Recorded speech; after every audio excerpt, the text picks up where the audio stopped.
நல்ல சமாரியன் இயேசு என்னை தேடி வந்தாரே. நல்ல சமாரியன் இயேசு என்னை தேடி வந்தாரே.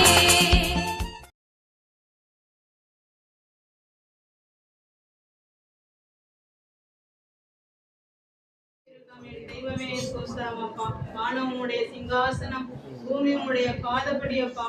தகப்பனே அப்பா இயேசுவே, அனைத்து உலகத்தையும் அப்பா உம்முடைய வார்த்தையினால் உண்டாக்கி இருக்கிறீங்களே அப்பா. சோஸ்தரம் அப்பா, சோஸ்தரம் அப்பா.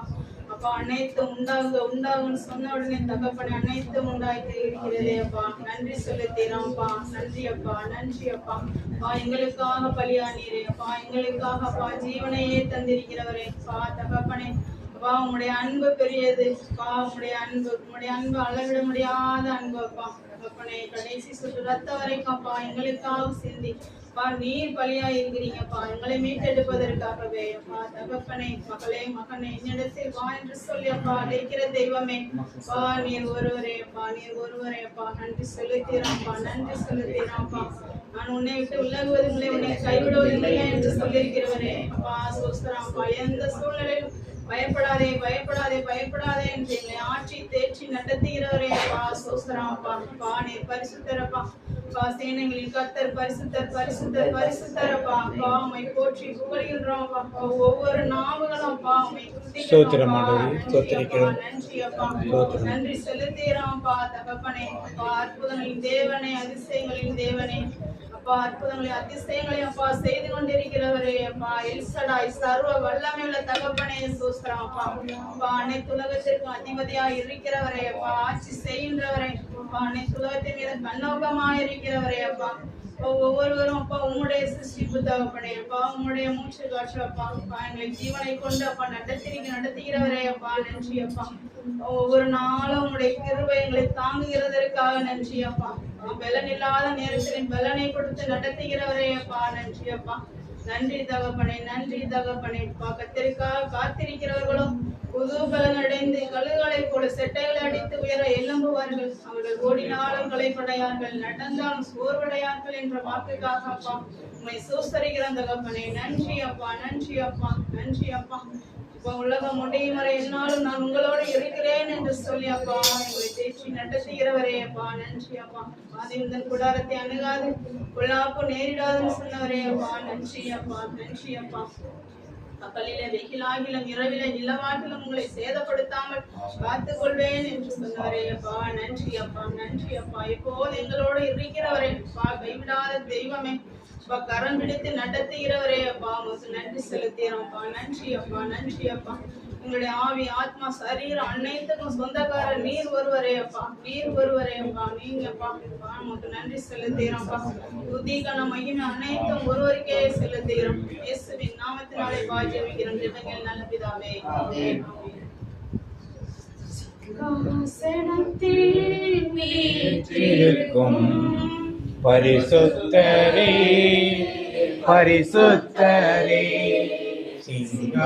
சிங்காசனத்தில் வீற்றிருக்கும் பரிசுத்தரே பரிசுத்தரே, ஆராதனை உமக்கு ஆராதனை, ஆராதனை உமக்கு ஆராதனை, ஆராதனை உமக்கு ஆராதனை, ஆராதனை உமக்கு ஆராதனை, சிங்காசனத்தில் வீற்றிருக்கும் பரிசுத்தரே பரிசுத்தரே.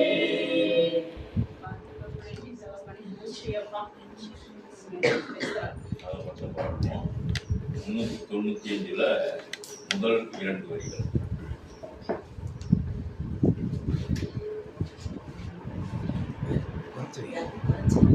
மறவாமல் நினைத்தீரையா, மனதார நன்றி சொல்வேன். மறவாமல் நினைத்தீரையா, மனதார நன்றி சொல்வேன். இரவும் பகலும்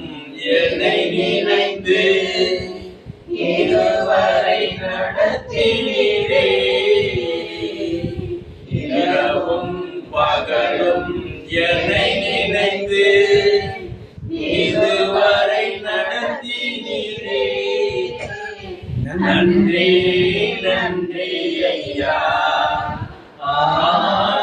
கோடி கோடி நன்றி ஐயா நன்றி நன்றி ஐயா கோடி கோடி நன்றி ஐயா மறவாமல் நினைத்தீரையா மனதார நன்றி சொல்லி.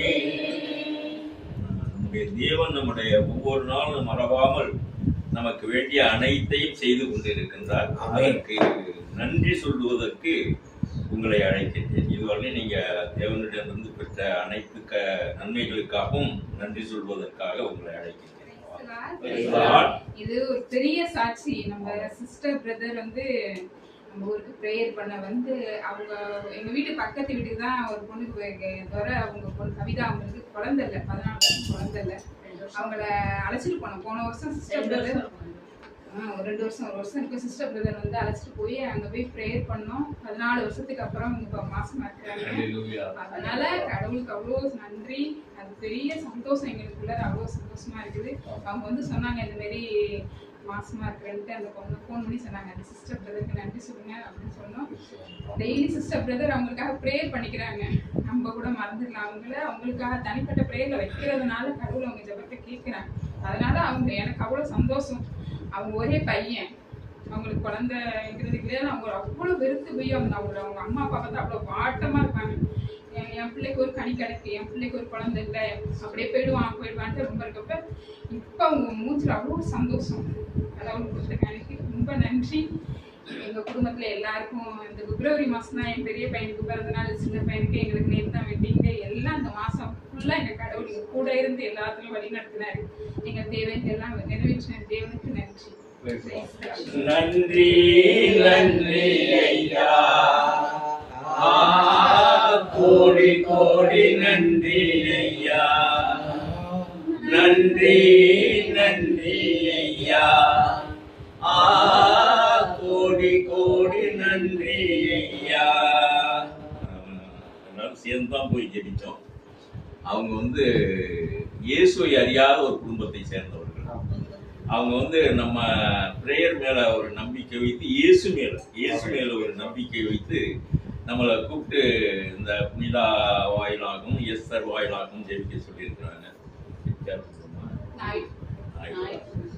சரி, ஏதோ ஒரு மாற்று இது இருந்தாலும் அவங்களுக்கு தேவன் நம்மளுடைய வேண்டுதலை கேட்டு அவங்களுக்கு ஒரு குழந்தை பாக்கியத்தை உருவாக்கி கொடுத்திருக்கின்றார். அதற்காக தேவனுக்கு நன்றி சொல்லுவோம். வேற யார்? நம்ம கேத்தலிக் குரூப்ல இருந்து ஒரு 12 பேர் பைபிள் கிளாஸ் அட்டன் பண்ணிட்டு இருக்கோம். அது இந்த மேட்டுமலையத்திலேயே அந்த சாட்சி சொல்லணும்னு நினைச்சேன், நானும் மறந்துட்டேன். இப்போ வந்து கர்த்தருடைய அழைப்பு, அவருடைய சித்தம் திட்டம் என்ன வச்சிருக்கிறாங்கன்னு தெரியல.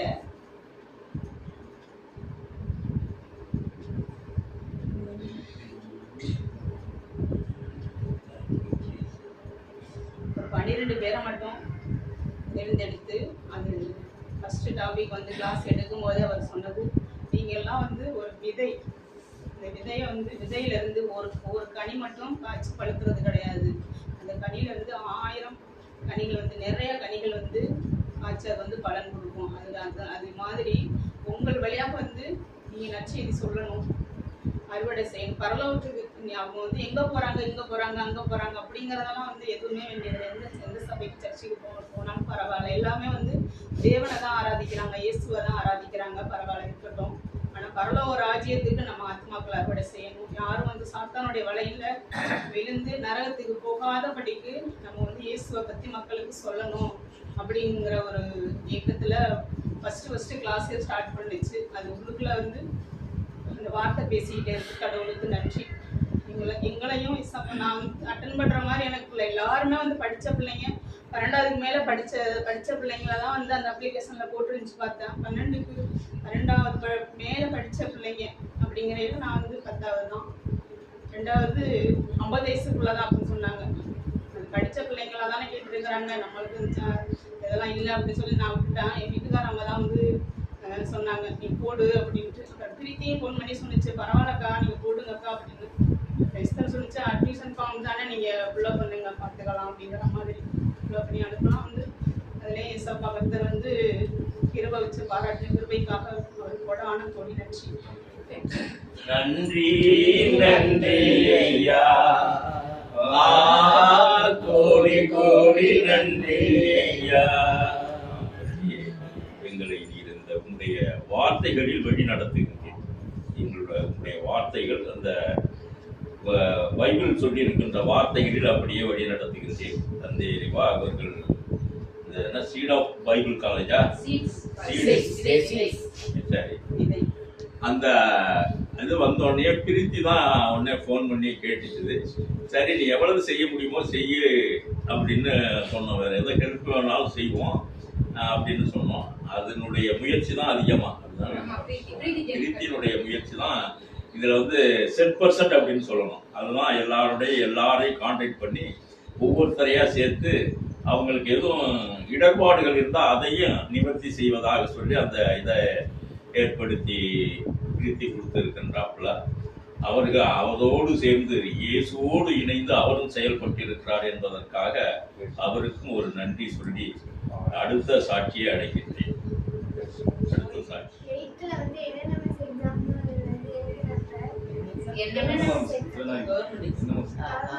ஜனவரி 10ஆம் தேதி இருக்கோம். இப்பதான் பிப்ரவரி 18ஆம் தேதி தான் அது ரிசல்ட் வந்துச்சு. பாஸ் ஆயிட்டேன். ஒரு மார்க்ல எப்படின்னு தெரியல, 91 90க்கு மேல பாஸ்ன்னு சொன்னாங்க. 3 பேர் தான் ஸ்கூல்ல பாஸ் ஆயிட்டீங்க. அது நான் வந்து ஃபெயில் ஆவேன்னு தான் நினைச்சேன். அவ்வளவா வந்து எழுதல, ஏதோ படிச்சு பார்த்தேன். நான் பட்டுக்கு எழுதுன எதுவும் சரி பரவாயில்ல, நான் எஸ்எம்எல்ல பேர் பெற்று தான் இருந்தேன். எப்படிங்கிறத ஒரு மார்க்ல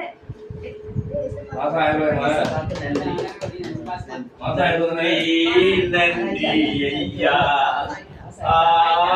கோடி கோடி நன்றி ஐயா. பேத்தியை ஒரு உயர்வுக்கு கொண்டு வந்திருக்கின்றேன். அவருக்கு வேண்டிய அந்த ஸ்காலர்ஷிப் கிடைப்பதற்கு நீர் ஆயத்தமாக எல்லாவற்றையும் செய்து ஒரு மார்க் நீர் அந்த பார்டர்னு சொல்றதுக்குள்ள அவரை கொண்டு போய் சேர்த்திருக்கீங்க. அதற்காக நன்றி அப்பா தந்தையே. இந்த மக்களை நீர் மேலும் மேலும் உயர்த்த வேண்டுமாய் நன்றி சொல்லுங்க. அடுத்தது யார் சாட்சி?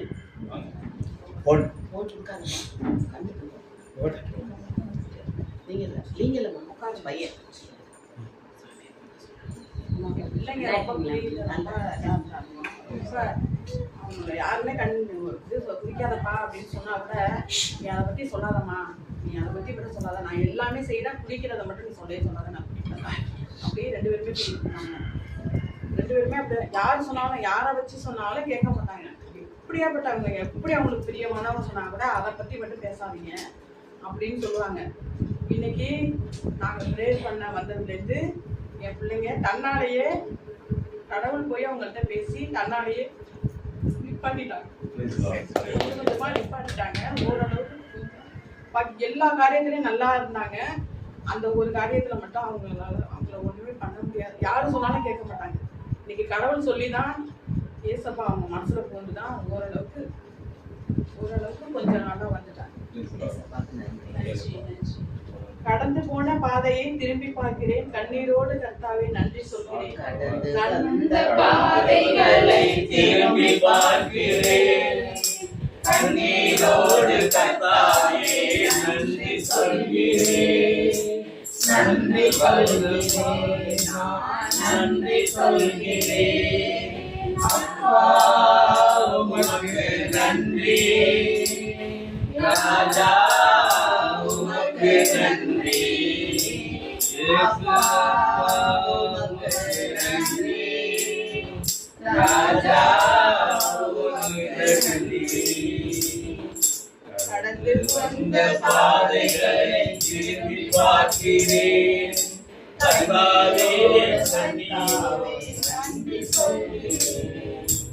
அனாதையாய் அழைத்தேன் நான் திரிந்தேன் ஐயா, அழாதே என்று சொல்லி அழைத்தீர் ஐயா.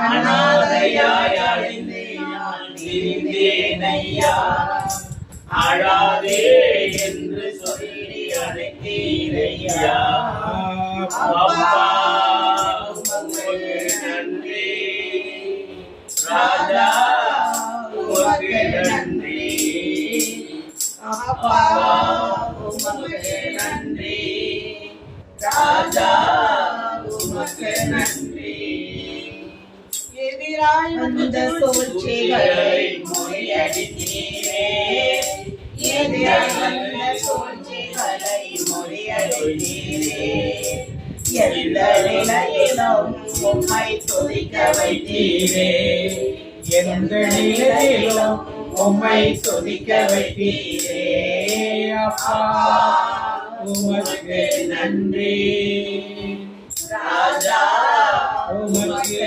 நன்றி அப்பா உமக்கு நன்றி ராஜா உமக்கு நன்றி பாடிகளை சுமந்து செல்ல பலன் தந்தீரே பாடிகளை சுமந்து செல்ல பலன் தந்தீரே பரிசுத்தமாய் வாழ்வு வாழ துணை செய்தீரே பரிசுத்தமாய் வாழ்வு வாழ துணை செய்தீரே அப்பா உமக்கு நன்றி ராஜா உமக்கு நன்றி அப்பா உமக்கு நன்றி ராஜா உமக்கு நன்றி.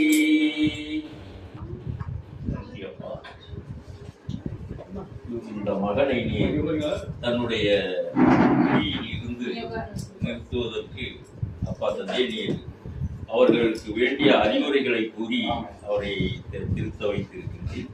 அப்பா தந்தை இந்த அம்மாவும் அவருக்கு தன்னுடைய மகன் திருந்துவதற்கு ஒரு தேவையான பாடல் ஒன்றை தயார் செய்து அந்த பாட்டின் வழியாக உமக்கு நன்றி சொல்லி இருக்கின்றார்கள். அப்பா தந்தை நீர் அவர்களுக்கு இன்னும் அறிவுறுத்த வேண்டுமாய் அப்பா தந்தையே அந்த நீதிமொழிகள் 23:29 நீதிமொழிகள் 23:29 அந்த 29வது அந்த வசனத்தை அவரை தினந்தோறும் நீங்கள் படிக்க சொல்லி அவரை இன்னும் திருத்துவதற்கு வேண்டிய இன்னும் தேவன் அவருக்கு உகந்த காரியங்களை செய்வதற்கு வேண்டிய அனைத்தையும் நீங்கள் செய்ய வேண்டுமாய் உண்மை வழி நடத்த வேண்டுமாய் அந்த தேவனை மன்றாடுகின்றேன். நன்றி. அறிவுரை தான், அதனால என்னென்ன நடக்கும் அப்படிங்கிற 20 படிங்க. நீதிமொழிகள் 23:29 துன்ப கதறல் துயர கண்ணீர் ஓயாத சண்டை படி பார்ப்போம். துன்ப கதறல் துயர கண்ணீர் ஓயாத சண்டை ஒளியாத புலம்பல் காரணம் தெரியாமல் கிடைத்த புண்கள் வணங்கி சிவந்திருக்கும் கண்கள் இவை அனைத்தையும் அறிவிப்பவர் யார்? அனுபவிப்பவர் யார்? திராட்சை ரச மதுவில் நீந்தி கொண்டிருப்பவர்களே, புது புது மது கலவையை சுவைத்து கழிப்பவர்களே, மதுவை பார்த்து இந்த ரசத்தின் சிவப்பென்ன, பாத்திரத்தில் அதன் பளபளப்பென்ன என்று சொல்லி மகிழாதே. அது தொண்டைக்குள் செல்லும் போது இனிமையாயிருக்கும், பிறகோ அது பாம்பை போல கடிக்கும், விரியனை போல தீண்டும்.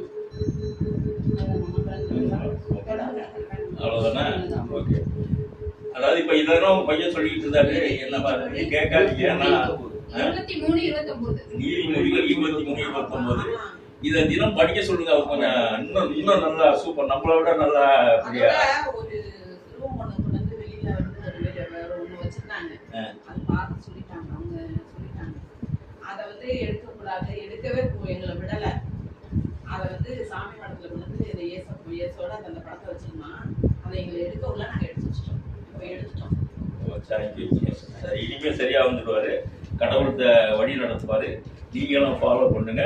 இந்த 23:29 நீதிமொழிகள் 23:29 இதை அவர் படிச்சாருன்னா நம்ம என்ன செஞ்சுக்கிட்டு இருக்கோம்னு அவருக்கே தெரியும். எடுக்க மாட்டாங்க. படிக்கிறது சரி, ஓகே, தேங்க்யூ ஜீசஸ். அடுத்து வேற யாரும்? லாஸ்ட் மந்த் தான் நான் ஃபர்ஸ்ட் டைம் இங்கே வீட்டுக்கு ப்ரேயர் பண்ணேன். ப்ரேயர் பண்ணப்ப உள்ள வர வரைக்கும் பெருசாக நம்பிக்கை எதுவுமே எனக்கு இல்லை. அவங்களோட ஒரு பிடிவாதத்துக்கு, அண்ணனோடையும் அக்காவோட பிடிவாதத்துக்கு நீ வரணும், வந்தே ஆகணும், அதுக்கப்புறம் இருந்தாலும் பேசிக்கலாம், அவங்க எங்கள் மாமியார் தான் அப்படின்னு சொல்லிட்டு எங்களை உள்ள அழைச்சிட்டு வந்தாங்க. அப்ப வந்து உட்கார்ந்து இருந்தப்பையும் கேட்ட கேள்வி எதுக்குமே நான் ரெஸ்பான்ஸ்லாம் பண்ணவே இல்லை. அவங்க ஒரு சில விஷயங்கள்லாம் கேட்டாங்க, நான் தலையை குமிச்சிட்டு நான் மட்டும் உட்கார்ந்தேன். ஏன்னா தான் உட்காந்துட்டு அவங்க நினைச்சிருப்பாங்க இவ்வளவு முன்னாடியே உட்காந்துருப்பாரு அப்படிங்கிற மாதிரி நினைச்சிருப்பாங்க. நான் அப்படிதான் இருந்தேன். அதுக்கப்புறம் ப்ரேயர்லாம் முடிஞ்சிருச்சு. போன மந்த் வந்து லாஸ்ட் மந்த் வந்து நைட்டு ப்ரேயர் இருந்தது. முடிச்சுட்டு அப்புறம் அக்கா வந்து சிஸ்டர்கிட்ட பேச சொன்னாங்க. அப்புறம் போய் பேசினப்ப என்னோட லைஃப்ல வந்து எல்லாமே ப்ளஸ் தான், எதுவுமே மைனஸ் நான் சொல்லவே முடியாது. அவங்க வந்து என்ன அவங்களோட ஃபர்ஸ்ட் கொண்டு போனோம்னா, என் ஹஸ்பண்ட் வந்து போலீஸ் கான்ஸ்டபிள் ஒர்க் பண்ணிட்டு இருக்காங்க. பொருளாதார எல்லார் வீட்லயும் இருக்கிற சின்ன சின்ன கஷ்டங்கள் தான், மேஜரான நம்மளால அதை வந்து தாண்டி வந்துட முடியுங்கிறது தான். ஆனா இந்த குடியால நாங்க பட்ட கஷ்டங்கிறது வந்து சொல்ல முடியாத கஷ்டங்கள். அது வந்து என்ன அழுகக்கூடாதுன்னு நான் இருக்கேன், அழுக மாட்டேன். அதுக்கான கஷ்டங்கள் வந்து நிறைய, எப்படி சொல்றது, ஒரு துன்புறுத்தம் அடி அந்த மாதிரி பிரச்சனை இருக்காது. மனதளவுல ரொம்ப அம்மாவாது, அதாவது நம்ம அம்மா அப்படியும் கிடையாது, இது நம்ம மனைவி அதுவும் கிடையாது. அவர் அதை சாப்பிட்டுட்டாங்கன்னா அவங்களால வந்து அது என்ன பண்றாருன்னு அவருக்கே தெரியாது. விடிய விடிய விடிய விடிய விடிய விடிய விடிய விடிய மாடிப்படி கீழே போய் உட்காந்துருப்போம், வெளியில உட்காந்துருப்போம், பொலிவுடாப்பட்ட உட்காந்துருப்போம், அங்க உட்காந்துருப்போம். பொழுது விடியுதா, பொழுது அவங்க சித்த நேரம் அந்த பிள்ளை வச்சிருப்பாங்க, நான் சித்த நேரம் பிள்ளை வச்சிருப்பேன். எங்களுக்கு ஒண்ணுமே பண்ணவே முடியாது. எப்படா பொழுது விடியும் யூனிஃபார்ம் போட்டுட்டு வெளியில போவாரு, யூனிஃபார்ம் போட்டு வெளில கிளம்பு, மரியாதையே இல்லாம போயிட்டு இவனா அப்படின்ற மரியாதையே இல்லாம போயிட்டு, பிடிக்கவே பிடிக்காது. வீட்டுக்குள்ள வந்தா நாங்க ஆளுக்கு அப்படியே பக்கம் உட்காந்துருப்போம். சாப்பாடு எடுத்து வச்சாலும் அதுல இது எல்லாத்துக்கும் இப்படி மிகப்பெரிய. நாங்க இங்க வந்துட்டு நாங்க போனதுக்கு அப்புறம் சொல்லிதான் அனுப்புனாங்க, நிறைய கஷ்டங்கள் வரும், நீ தாங்க முடிஞ்ச அளவுக்கு நீ தாங்க முடியாத அளவுக்கு கஷ்டம் வரும்னு சொல்லிதான் அனுப்புனாங்க. என்னால தாங்கவே முடியல. அவங்க சின்ன பையன் வீட்டுக்கு போக சொல்லிட்டு நான் கிளம்பி எங்க அம்மா வீட்டுக்கு போயிட்டேன். இப்ப நாங்க இந்த மந்த் வந்துட்டு போனதுக்கு அப்புறம் நடந்த நிகழ்வுகள் இதெல்லாம் காசு பண்ணி நாங்க முடியல, எங்களால சுத்தமா ஓவர் கம் பண்ணி இருக்கவே முடியல. நீங்க அங்க போயிருங்க, நான் அம்மா வீட்டுக்கு போறேன்னு சொல்லிட்டு அவங்க கோயிலுக்கு போனாங்க. அதனால அவங்க அங்கேயே இருக்க சொல்லி நான் வீட்டுக்கு போயிட்டேன். வீட்டுக்கு போயிட்டு போன் அடிக்கிறாங்க, அம்மாவும் இல்ல நீ இல்ல, நான் இருக்க முடியாது, பண்ணாம இருக்க செய்யாம இருக்க, நீங்க வாங்கன்னு சொல்லி 3 நாள் கழிச்சு அப்புறம் திரும்ப நாங்க வந்தோம். அவங்க வரல, நாங்க மட்டும் தான் வந்தோம். வந்துட்டு இருந்தோம். பார்த்தா இயல்பாவே அவங்க அந்த இதுல இருந்து எப்படி வெளியில வந்தாங்கன்றதே எனக்கு இன்ன வரைக்கும் பெரிய பேசிருக்காங்க. யாரோ பேசணும், தங்கச்சி வந்து சிஸ்டரா இருக்காங்க. அவங்க அது பேசினாலே அவங்க எனக்கு எப்படி இருக்கும்னா, அவங்க சிஸ்டர் பேசுவாங்க, பேசுறவங்களும் மரியாதை இல்லாம பேசுவாங்க. எனக்கு பயமா இருக்கும். அவங்களால அப்படி பேசுறது வந்து இன்னும் நமக்கு பாவம் தானே, நம்ம ஒரு பிள்ளை வச்சிருக்கோம்ல, சொல்றதே ஏத்துக்க மாட்டாங்க. அவங்க போன் அடிச்சு பேசிட்டு இருப்பாங்க, இந்த மாதிரி நீ பண்றது பிடிக்கிற தம்பி, நீ பண்றது செய்யறது பிடிக்கிற தம்பி அப்படின்னு சொல்லுவாங்க. அப்ப வந்து நான் திரும்ப போன் அடிப்பேன், அப்படி நீங்க பேசாதீங்க, அவர் உங்களுக்காவது மரியாதை இல்லாம பேசிட்டாருன்னா எனக்கு அவருக்கு மேல் சண்டை வரும், நீங்க பேசாதீங்கன்னு சொல்லி அவங்க ஒரு பிரேயர் ஜபம் ஒண்ணு சொன்னாங்க. திருப்பாடல்கள் 70-71 சொன்னாங்க. உதவிக்காக வேண்டுதல்னு சொல்லி கிருப்பட்டை விரித்தரலும் அப்படின்னு சொல்லி பேரை சொல்லியே சொன்னாங்க. அதுவும் நான் சொல்லிட்டு தான் இருக்கேன். இது வந்து இந்த ஒரு மாசம், இந்த பிப்ரவரி 1-2ஆம் தேதியிலேருந்து எனக்கு அது வந்து என்னோட வார்த்தைகளால சொல்லவே முடியாது. நான் பட்ட கஷ்டத்துல நான் கடவுளே வெறுத்து போயிட்டேன். கோயிலுக்கெல்லாம் கூப்பிடுவாங்க, அத்தை கூப்பிடுவாங்க, நான் வரல, ஜபமாலை எடு. நான் சொல்லலை, நான் எந்த நிலைமையில இருக்கேன்னு நீங்க ஜபமாலை சொல்றீங்க. எனக்கு கோயிலுக்கு நான் வீட்டுக்குள்ள வர வரைக்கும் நம்பிக்கையே இல்லாம இருந்தேன். இன்னைக்கு காலைல நான் எப்படி கிளம்புனா எந்திரிச்சு நான் இந்த நாளுக்காக நான் இந்த வீட்டை விட்டு வெளியில போகும்போது அக்கா சொன்னாங்க, நீங்க சாட்சி சொல்லுவீங்கன்னு சொன்னாங்க. அதெல்லாம் நடந்தா பேசுவோம், நீங்க வேலையை பாருங்க அப்படின்னு சொல்லிட்டு நான் போனேன். இது எங்களோட வாழ்க்கையில வந்து 5 வருஷமா நான் நானும் மட்டும் சொல்ல முடியாது, என் கூட என் மாமியார், என் குழந்தை, நாங்க 3 பேரா பட்ட கஷ்டம் வந்து வார்த்தைகளால சொல்லவே முடியாது. நல்ல மனுஷனா இருக்கு, சந்தோஷமா இருக்கு, நல்ல மனுஷனா இருக்கு. டெய்லி பாப்பா வரைக்கும் தலையாமங்க ஸ்டேஷன். அவரு அதை சாப்பிட்டாருன்னா அவரை மாதிரியும் கிடையாது, அதை சாப்பிடலைனாலும் அவரை மாதிரி கிடையாது. அந்த மாதிரி ஒரு இதுல வந்து அவங்க ஒரு சில விஷயங்கள் எங்களுக்கு பிரதர் சொன்னாங்க, அதை நாங்க வீட்டுல போய் செஞ்சோம். சிஸ்டர் கொடுத்த அதுலயும் அதுல அந்த எண்ணெயிலயுமே ஒரு சூழ்ச்சி கடவுள் வச்சாரு எங்களுக்கு. எப்படின்னா, டியூஷனுக்கு வர பையனோட அம்மா வந்து கேக்குறாங்க, அவங்க இந்து, அவங்க வந்து அவங்க கேக்குறாங்க, உங்கள்கிட்ட நீங்க இந்த மாதா எண்ணெயெல்லாம் வச்சிருப்பீங்கல்ல, வீட்டுல எந்த மாதா எண்ணெயுமே இல்லை, நீங்க கொடுத்த அந்த 2 பாட்டில் மட்டும் தான் இருக்கு. வந்து அவங்க கேக்குறாங்க எங்கள்கிட்ட, இந்த மாதிரி என் பையனுக்கு காலில் ஆணிக்கால் மாதிரி இருக்கு, நீங்க அந்த எண்ணெய் எங்களுக்கு கொடுங்க அப்படின்னு சொல்லி கேக்குறாங்க. கடவுள் எங்களை சோதிச்சிருப்பாரு போல, நீ கொடுக்குறியா இல்ல நீ மட்டும் வச்சுக்கிறியான்னு பாக்குறேன் அப்படின்னு சொல்லி. ஃபர்ஸ்ட் மனசு சொன்னிச்சு, நமக்கு வேணுமே எண்ணெயில, அதை வாங்கிட்டு போய் தண்ணியில அவருக்கு மட்டும் குடிக்க வேண்டிய தண்ணியில போட சொன்னாங்க. நான் குடத்திலே போட்டுருவேன். தண்ணியை பூஜாந்து வச்சுட்டு 4 முழுக்க அந்த தண்ணியை தானே குடிக்கிறோம், குடத்திலே போட்டுருவேன். ஏசி ரத்தம் ஜெயின்னு சொல்லி குடத்திலே போட்டுருவோம். அந்த குடத்து தண்ணியை தான் எல்லாருமே குடிப்போம். அவங்க வந்து என்ன எங்கள்கிட்ட கேட்குறாங்க, சரி நாங்களும் எங்க வீட்டுல எல்லாரும் அத்தை நிறைய எண்ணெய் பாட்டிலாம் வச்சிருப்பாங்க. ஒரு எண்ணெய் பாட்டில் கூட இல்லை சிஸ்டர். அந்த நிமிஷம் ஒரு எண்ணெய் பாட்டில் கூட என் கையில இல்லவே, கைவசம் எந்த எண்ணெய் பாட்டில் மேல நீங்க கொடுத்த 2 தான் இருக்கு. அவங்க கேட்டுக்கிட்டே இருக்காங்க, நீங்க கொடுங்க நாங்க யூஸ் பண்ணிட்டு தரோம் அப்படின்னு சொன்னாங்க. ஒரு பாட்டில் எடுத்து கொடுத்துருக்கோம், வச்சுங்க அப்படின்னு சொல்லிட்டு கொடுத்துருட்டோம். திரும்ப நான் போட்டுட்டு தரேன், நாங்கள் இல்லை பரவாயில்ல நீங்க வச்சுங்க அப்படின்னு சொல்லிட்டு கொடுத்துட்டோம். இப்போ 1 மந்த் தான் எங்க ஃபேமிலியில பிரச்சனையே இல்லை. ரொம்ப நன்றி. இயேசுவுக்கு நன்றி. நன்றி. அந்த பையனுக்குமே அந்த ஆணிக்காரி எந்த மருந்து போட்டு போகலையாம். இப்ப இந்த ஏமா இந்த நீதிமொழிகள் 23, 29 உள்ளதெல்லாம் உங்க ஹஸ்பண்ட் பண்ணிருக்கிறாரு. அப்படிதானே? இந்த நீதிமொழிகள் எப்ப எழுதுனது தெரியுமா? எப்ப எழுதுனது தெரியுமாமா? பழைய ஏற்பாட்டு காலம். அதெல்லாம் பழைய ஏற்பாட்டு காலத்துல சாலமோன் ராஜா எழுதின நீதிமொழிகள். ஒரு ராஜாவே எழுதியிருக்கிறாருன்னா அவர் எவ்வளவுதான் அனுபவிச்சிருப்பாருன்னு பாருங்க. நமக்கு அறிவுரை சொல்லி இருக்கிறாரு, அதன் பிரகாரம் நடந்திருக்கு. அப்படி நடந்து அவர் திருத்தப்பட்டு இருக்கிறாரு. அதற்காக கடவுளுக்கு நன்றி. இப்போ வரைக்கும் ஆனாலும் ஒரு பயம் இருக்கும். Okay, thank you. நன்றி. வேற யாரும் சாட்சி சொல்றீங்களா? நவம்பர் மாதம் அந்த டைசி சேர்ந்து ஸ்காலர் அப்ளை பண்ணியிருந்தேன். நவம்பர் மாதம் எல்லாரையும் வர சொல்லி பட்டுக்கோட்டை வர சொல்லியிருந்தாங்க. போனோம். அங்கே என்னன்னா உங்களுக்கு மார்க் ஷீட் மிஸ் ஆகிட்டு நீங்கள் அதை அகைன் இது பண்ணி சப்மிட் பண்ணுங்க, ஸ்காலர் வரும் அப்படின்ட்டாங்க. நானும் வீட்டுக்கு வந்துட்டு அதெல்லாம் சப்மிட் பண்ணி முடிச்சுட்டேன். நான் நவம்பரில் இது முடித்தேன், டிசம்பர் போச்சு, ஜனவரி போச்சு. அந்த ஸ்காலரே சுத்தமாக மறந்துட்டேன். அடுத்து 4th செமஸ்டர் ஃபீஸ் கட்டணுமா, என்ன பண்ணுறதுன்னு யோசிச்சுட்டு ஒரு வாரமாகவே போட்டு குழப்பிட்டே இருந்தேன். சரி போயிட்டு எதையாவது ப்ரைவேட்டில் யாரும் அடைச்சி வச்சுட்டு ஃபீஸை கட்டிடுவோம் அப்படின்னு சொல்லிட்டு பார்த்தேன். அக்கா ஃபோன் பண்ணாங்க, எஸ்தர் அக்கா, பாப்பா இது ஸ்காலர்ஷிப் லிஸ்ட்டாக வந்திருக்கான் பாப்பா, நீ உன் பேர் இருக்கு பாரு பாப்பா அப்படின்னாங்க.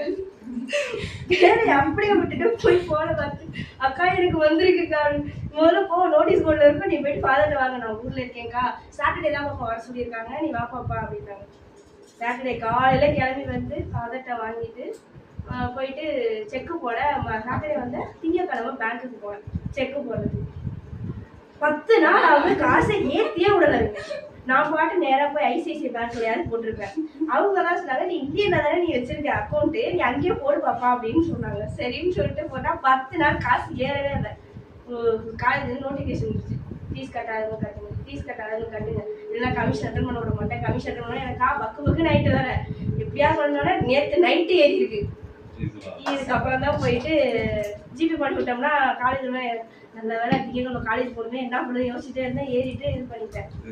இது ஒன்று. இன்னொன்று வந்து எங்கள் ஆயம்மா உடம்பு சரியில்லை, 90 வயசு. 3 வருஷம் அக்டோபர் மாதம் 6ஆம் தேதி நாங்கள் 5 பேர் இருந்தோம். நான் எப்படின்னா என் தங்கச்சி, அப்பா, அம்மா, ஆயம்மா எல்லாரும் கேக் வெட்டி 90ஆவது வயசுட்டு வெளியில் சொல்ல வேணாம் அப்படின்னு சொல்லிட்டு உள்ளாரே செலிப்ரேட் பண்ணிட்டோம்.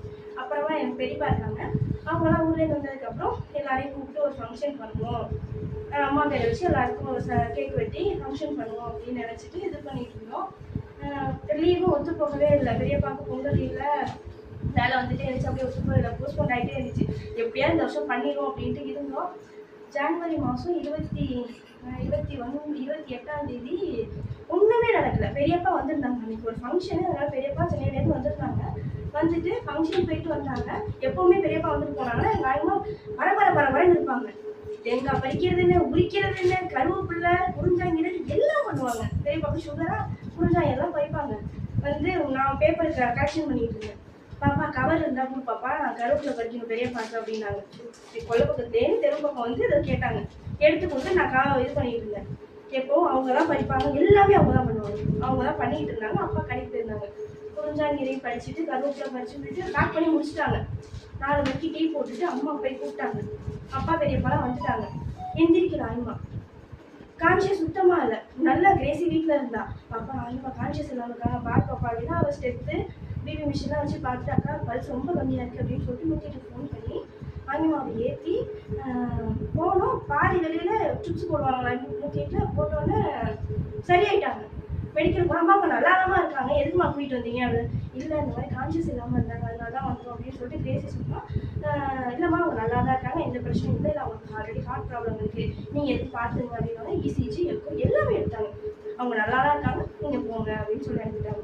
வந்தாங்க, வந்து இறங்குறவங்க கம்பு தான் நடப்பாங்க, கிறிஸ்டி கம்பு எடுத்துட்டு வாங்க அப்படின்னாங்க. எப்போ எப்படி பேசுவாங்க அதே மாதிரி இருந்தாங்க. கம்பு எடுத்து அவங்களாவே நடந்து கொள்ள போக வர போய் உட்காந்தாங்க. பெரியப்பாட்ட பேசினாங்க, எங்கள்கிட்ட பேசினாங்க. நான் தான் இட்லி சட்னியெல்லாம் ஊற்றி கொடுத்தேன். என் பொண்ணு அவ்வளோ கொஞ்சினாங்க. நானும் சண்டை போட்டேன், உங்களுக்கு தேவையாது சிவனேன்னு இருக்கிறாங்க எதுக்கு. ஆக்சுவலி குஞ்சாங்க அவங்க பெரியப்பாக்கு படிச்சப்போ அவங்க சாப்பிட்டுட்டாங்க. அது அவங்களோட சுகர் லெவலை குறைச்சி பிபி நல்லா அவங்களுக்கு வந்து பிபி இருக்கு குறைச்சி அவங்க கான்சியஸ் இல்லாமல் போயிட்டாங்க. உங்களை யார் இதை சாப்பிட சொன்னாங்க, தேவையா அவங்களுக்கு அப்படின்னு பிடிச்சி திட்டி விட்டேன். நீ போடி அப்படின்னாங்க. எப்பவும் கேஷுவலாகவே இருந்துச்சு. நான் எல்லாத்தையும் முடிச்சுட்டு மாடிக்கு போயிட்டேன். எனக்கு பிஎட் வேலை இருந்துச்சு வந்து மாடிக்கு போயிட்டு 12 மணிக்கு இறங்குறேன். அம்மாவும் என் கூடவே இருந்து வேலை பார்த்தாங்க. இறங்கி வந்து நான் படுக்கிறப்ப ஆய்மா போய் கூப்பிட்டாங்க. நான் படிக்க போகிறேன் அப்படின்னு அம்மா சொன்னாங்க. போ அப்படின்னு ஆய்மா சொன்னாங்க. வந்து படுத்தோம். காலையில் எந்திரிச்சோம். எப்போவுமே டீ போட்டு அப்பா தான் போய் எழுப்புவாங்க 6 மணிக்கு. ஆய்மா எந்திரிக்கவே இல்லை. கையெல்லாம் தொட்டு பார்த்தோம், சூடாக தான் இருந்துச்சு. ஒன்றும் பிரச்சனை இல்லை, 108 வர சொல்லுங்க அப்படின்னு சொல்லிட்டு கிரேசியெல்லாம் எப்படி பார்த்துட்டு 108 வர சொன்னோம். இது நாங்கள் டெத்துன்னு பண்ண முடியாது அப்படின்ட்டாங்க. சரி பக்கத்தில் ஒரு டாக்டர் இருப்பாங்க, அவங்க கூட்டிகிட்டு வந்துட்டு பாருங்க என்னோட கையெல்லாம் சூடாக தான் இருக்குது, நான் ஹாஸ்பிட்டல் கூட்டிகிட்டு போகிறேன் அப்படின்னு அப்பா பெரிய போல சொல்கிறாங்க. ஆனால் முடியலை.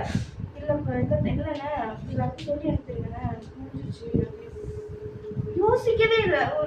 ஒரு 10 நாள் அட்லீஸ்ட் ஒரு 2 நாள் உடம்பு சரியில்லாமல் இருந்து படுத்திருந்த பொழுது அவ்வளோ ஒன்றும் தெரிஞ்சிருக்காது. யாருக்குமே கஷ்டம் கொடுக்கல. 90 வயசு லாஸ்ட் நாள் வர அவங்களாவே நடந்து அவங்களாவே சாப்பிட்டு ஒரு விஷயம் கூட அவங்களுக்குன்னு பணிவிட பண்ற சுச்சுவேஷனுக்கு அவங்க தள்ளல. தூக்கத்திலே இறந்துட்டாங்க. விட்டுருச்சு. யாருக்குமே கஷ்டம் கொடுக்கல. ஆனால் அவங்க படுத்திருந்தாங்க அப்படின்னா எங்க அம்மா, எங்க அப்பா, தங்கச்சி, நானுமே எல்லாருமே கஷ்டப்பட்டுருப்போம். அவங்களுக்கும் அது கஷ்டம், எங்களுக்கும் அது கஷ்டம் இல்லைன்னு சொல்லு.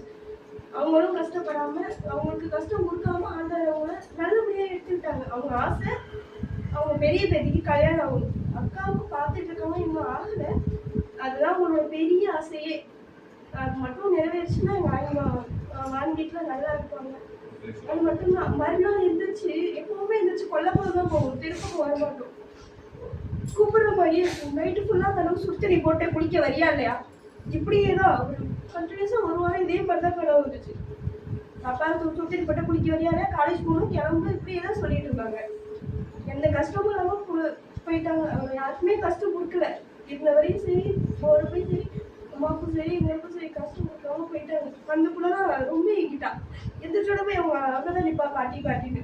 அவளை எப்படியாவது சரி பண்ணணும்னு அவசரமாக ஊருக்கு கூட்டிட்டு வந்துட்டேன். இல்லைன்னா கமிஷன் முடிச்சுட்டே வந்திருப்பேன். டெய்லிக்கு எந்திரிச்சா போய் அங்கதான் நிற்பா. அதனாலேயே அவசரமாக கூட்டிட்டு வந்துட்டேன். அவள் சரி ஆனாலும் போதும். அப்பாலாம் கொஞ்சம் இது பண்ணிட்டு இருக்காங்க, அவங்களும் சரியா இருக்காங்க. தான் எந்த கஷ்டமும் இல்லாமல் எங்கள் அம்மா கூப்பிட்டுட்டாங்க. யாருக்கும் கஷ்டம் கொடுக்காம அவளும் ரொம்ப நன்றி. இந்த வயது முதிர்ந்த வரை நீர் எந்த கஷ்டமும் இல்லாமல் அழைத்து சென்று வேற யாரும் சொல்றீங்களாமா? வேற என் தந்தையை இறைவா, சகல காரியங்களையும் நன்மையாக செய்கின்றோம். நாங்கள் கேட்ட அனைத்தையும் நீ செய்து கொடுத்து இருக்கிறீர். இந்த உண்மை பற்றி அறியாத அந்த சகோதரர் குடும்பத்திற்கு குழந்தை பாக்கியத்தை கொடுத்திருக்கிறேன். பலரும் இங்கு வந்து ஆர்வத்துடன் சாட்சி சொல்ல வைத்திருக்கிறேன். தன்னுடைய நிலை என்னவென்று தெரியாத அந்த சூழ்நிலையில் அந்த சகோதரர் தன்னுடைய மதிமயக்கத்தால் மயங்கி பேசுகின்றவர், மனைவியை மதிக்காதவர், தந்தையை மதிக்காதவர். இவருக்கு நீ நல்ல முறையில் அவருக்கு உதவி செய்து அவருடைய அந்த போதை வஸ்துகளை சாப்பிடுவதில்லை என்ற ஒரு உறுதிமொழியோடு அவரை தூக்கி நிறுத்தி இருக்கின்றேன். அப்பா தந்தை, இப்படியாக நீ பலரை சாட்சியாக கொண்டு வந்து அவர்களுக்கு நன்மை செய்து இருக்கின்றேன். இதை போல இந்த சாட்சி சொன்ன மனைவிக்கும் சாட்சி சொன்ன அம்மாவுக்கும் நீங்கள் இருவரும் இன்னும் பலரை இந்த இடத்திற்கு அழைத்து வருவதற்கு உங்களுக்கு கட்டளையிடுகின்றார். நீங்கள் பல பேரை சாட்சி சொல்வதற்கு இந்த இடத்திற்கு நீங்கள் அழைத்து வர வேண்டுமாய் உம்மை மன்றாடுகின்றோம். உங்களிடம் நாங்கள் கேட்டுக்கொள்கின்றோம். இயேசு இப்படியாக பல நன்மைகளை செய்த எங்கள் நல்ல தந்தைக்கு நன்றி சொல்லி மகிழ்கின்றோம். எங்கள் நல்ல தந்தையே, ஆமென் ஆமென். கடவுளுக்காக எழுதுறது தாவீது பாடியிருக்காரு. கடவுளே, எல்லாரும் சேர்ந்தே படிப்போம். சங்கீதம் 63. கடவுளே, நீரே என் இறைவன், உம்மையே நான் நாடுகிறேன். என் உயிர் உம்மீது தாகம் கொண்டுள்ளது. நீரின்றி வறண்ட தரிசு போல என் உடல் உமக்காக இயங்குகின்றது.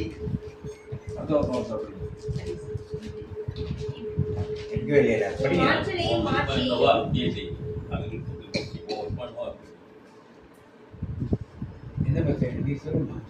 ஒவ்வொரு அதிகாரமா உம் மாற்றலையும் மாற்றியையும் காண விரைந்து உம் தூயம வந்து எல்லாரும் சேர்ந்து படிங்க. ஏனெனில் உமது பேரன்பு உயிரினும் மேலானது. சேர்ந்தே படிங்க எல்லாருமே. ஏனெனில் உமது பேரன்பு உயிரினும் மேலானது. என் இதழ்கள் உம்மை புகழ்கின்றன. என் வாழ்க்கை முழுவதும் இவ்வண்ணமே உம்மை போற்றுவேன். கைகூப்பி உமது பெயரை ஏற்றுவேன். அறுசுவை விருந்தில் நிறைவடைவது போல என் உயிர் நிறைவடையும். என் வாய் மகிழ்ச்சி இதழ்களால் உம்மை போற்றும். நான் படுத்திருக்கையில் உம்மை நினைப்பேன். நாளில் உம்மை பற்றியே ஆழ்ந்து சிந்திப்பேன். ஏனெனில் நீர் எனக்கு துணையாயிருந்தேன். உமது இறக்கைகளின் நிழலில் மகிழ்ந்து பாடுகின்றேன். நான் உம்மை உறுதியாக பற்றிக் கொண்டேன். உமது வலது என்னை இறுக பிடித்துள்ளது. என்னை அழித்து தேடுவோர் பூவுலகின் ஆழத்திற்கு செல்வர். அவர்கள் வாளுக்கு இரையாவர், நரிகளுக்கு விருந்தாவர். அரசரோ கடவுளை நினைத்து களி கூறுவார். அவர் மேல் ஆணையிட்டு கூறுவோர் அனைவரும் பெருமிதப்படுவர். பொய் சொல்வோரின் வாய் அடைக்கப்படும். இது ஆண்டவரின் அருள்வாக்கு. இந்த சங்கீதம் வந்து தாவீது பாடியிருக்கிறார். தாவீது வந்து வறண்டன்னா அவர் பாலைவனத்துல இருந்து எந்த உதவியுமே இல்லாத சூழ்நிலையில அவர் வந்து உதவிக்காக வேண்டி ஜெபிக்கிறார்.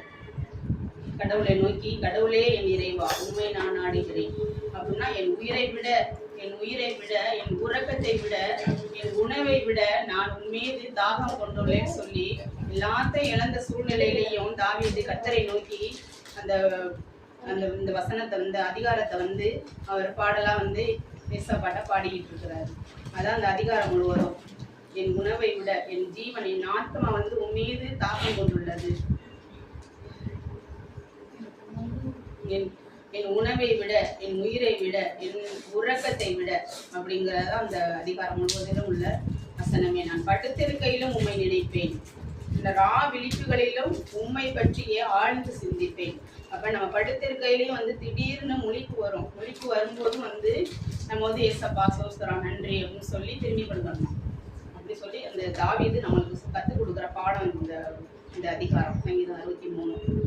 நான் உம்மை உறுதியாக பற்றி கொண்டேன். உமது வழக்கை என்னை இறுக பிடித்துள்ளது. நம்ம வந்து உறுதியா நம்பிக்கையா பற்றி கொள்ளும் போதுதான் அவருடைய கரம் வந்து நம்ம இறுக பிடித்து கொள்ளும் அப்படிங்கறத சொல்றாரு. என்னை அழித்து விட தேடுவோர் பூவுலகின் ஆழத்திற்கு செல்வர்.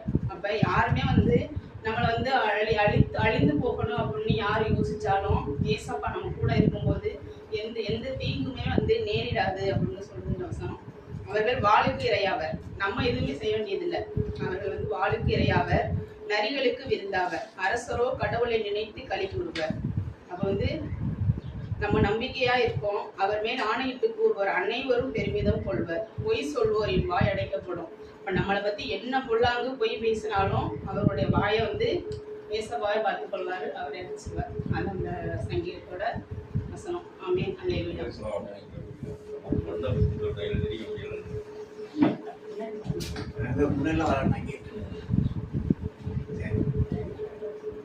நான் உம்மை நேசிக்கிறேன், எந்த நோயை காட்டிலும் நான் உம்மை நேசிக்கிறேன்,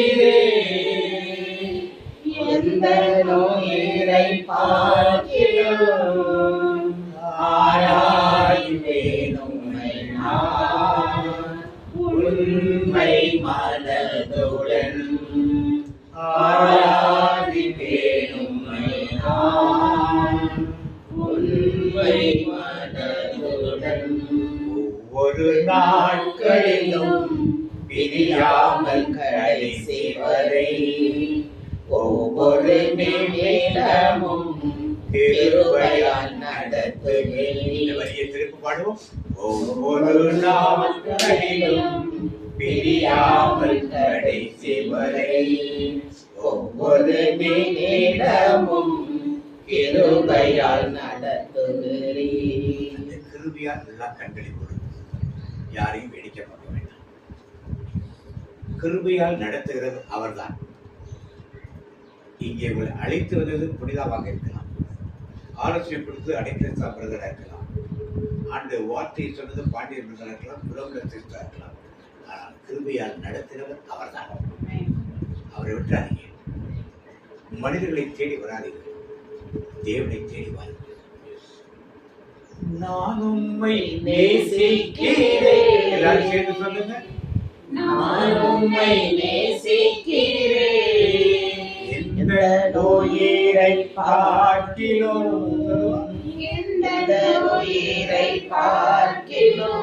ஆராதிப்பேன் உம்மை நான்.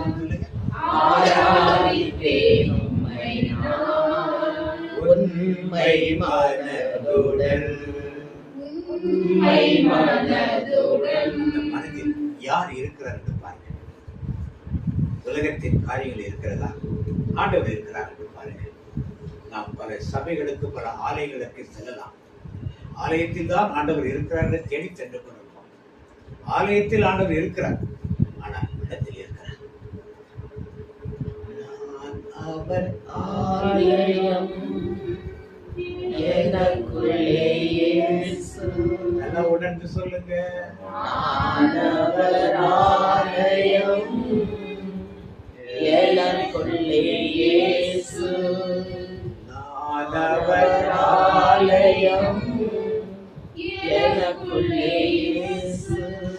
நம்மில் பலர் நமக்குள் இருக்கும் இயேசுவை பார்க்க முடியாமல் பற்பல ஆலயங்களை தேடி ஓடுகிறார், பற்பல ஊழியக்காரர்களை தேடி ஓடுகிறார். இல்லை, ஆண்டவர் உள்ள இருக்கிறார். எனக்குள்ளே இருக்கின்ற இயேசு என்றும் பெரியவர். சேர்ந்து சொல்லுங்க. எனக்குள்ளே இருக்கின்ற இயேசு என்றும் பெரியவரே. நான் அறியாததும் எனக்கு எட்டாததும், நான் அறியாததும் எனக்கு எட்டாததுமான பெரிய காரியம் செய்திடுவார், பெரிய காரியம் செய்திடுவார். எனக்குள்ளே இருக்கிறார். நான் அவர் ஆலயம், எனக்குள்ளே அவர் வாசம் செய்கிறார். நான் ஒரு கோயில், நான் ஒரு கோயில். எனக்குள்ளே அவர் இருக்கிறார். நற்குரலை வாங்குகிறோம், எனக்குள்ளே வருகிறார். எனக்குள்ளே அவர் குடியிருக்கிறார். இதை நான் உணர்ந்தால் எந்த இடத்தில் நான் இருந்தாலும் அவரோடு நான் பேச முடியும். அப்பொழுது பாடி, எனக்குள்ளே இருக்கிறவர் எனக்குள்ளே இருக்கின்ற இயேசு என்றும் பெரியவரே. அவர் பெரியவர். அப்படிப்பட்ட பெரியவர் உங்கள் உள்ளத்தில் என் உள்ளத்தில் தங்கி வாக்கு செய்ய விரும்புகிறார். இதுதான் புதிய ஏற்பாட்டு சத்தியம். பழைய ஏற்பாட்டிலே சாலமோன் தேவாலயம் இருந்தது, அங்க போனால் ஆண்டவரை பார்க்க முடியும். இன்றைக்கும் அதே சத்தியத்தை பலர் போதித்துக் கொண்டிருக்கிறார். ஆலயத்தில் இருக்கிறார், இல்லை என்று சொல்லவில்லை. ஆலயத்தில் மட்டும்தான் இருக்கிறார் என்று சொன்னது தவறான சத்தியம். நீ அறியாததும் உனக்கு எட்டாததும் ஆக பெரிய காரியம் செய்திடுவார். பாடுவோம். நீ அறியாததும் உனக்கு எட்டாததும் ஆன பெரிய காரியம் செய்திடுவார். அதை செய்ய காத்திருக்கிறார். உங்கள் உள்ளத்தில் இருக்கும் தேவனோடு நீங்க பேசணும். உங்களுக்கு தெரியாதும் நீங்கள் அறியாதுமான பெரிய காரியங்களை செய்வேன் என்று வாக்கு கொடுக்கிறார். அந்த இயேசு எல்லாம் கண்ணு போடுங்க, கண்ணை திறக்காதீங்க. கண்ணை திறந்த வேடிக்கை பார்த்துதான் உங்கள் இதயத்தில் இருக்கும் ஆண்டவர்கிட்ட பேசு.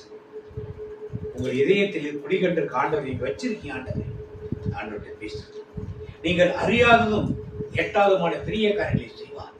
அவர்கிட்ட பேசு. நீங்க பாட வேண்டாம். என்னுடன் நீ பேசு, என் இதயம் கூறுவதை கேளு. அவர் பேச சொல்லி கேளு, சத்தம் கேட்கும். நீங்கள் அறியாததும் எட்டாததுமான காரியங்களை செய்வார். என் கணவர் இப்படித்தான் இருக்க வேண்டும் நீங்கள் நினைக்கிறது அதைவிட 100 மடங்கு மேன்மையாக ஆண்டவருக்கு வார்த்தைப்பட்டிருக்கிறார். நீங்கள் சாதாரண ஒரு குடும்ப பெண்ணாக இருக்க ஆசைப்பட்டிருக்கிறார். ஆண்டவர் ஒரு ஊழியக்காரியாக மாற்ற தேவன் திட்டம் வைத்திருப்பார். தினமும் இட்லி தோசை சாப்பிடத்தான் நீங்கள் விரும்பி இருக்கலாம். தேவன் ஒவ்வொரு நாளும் ஒரு விருந்தை கொடுக்க ஆயத்தம் பண்ணியிருக்கிறார். உங்களுக்கு இருக்க வயிற்று வலி தான் போகணும்னு நீங்க நினைப்பீங்க. ஆனால் தேவன் உடம்புல எந்த வியாதியுமே இருக்கக்கூடாது என்று நினைப்பார். இன்றைக்கு சாப்பாட்டுக்கு வருமானம் வந்தா போதும் நினைப்பீர்கள். தேவன் அப்படி உட்கார வைத்து சாப்பாடு கூட வைப்பார். அதான் நான் அறியாததும் எனக்கு எட்டாததுமான தேடிய காரியம் தேடி அந்த காரியத்தை செய்ய தேவன் காத்திருக்கிறார்.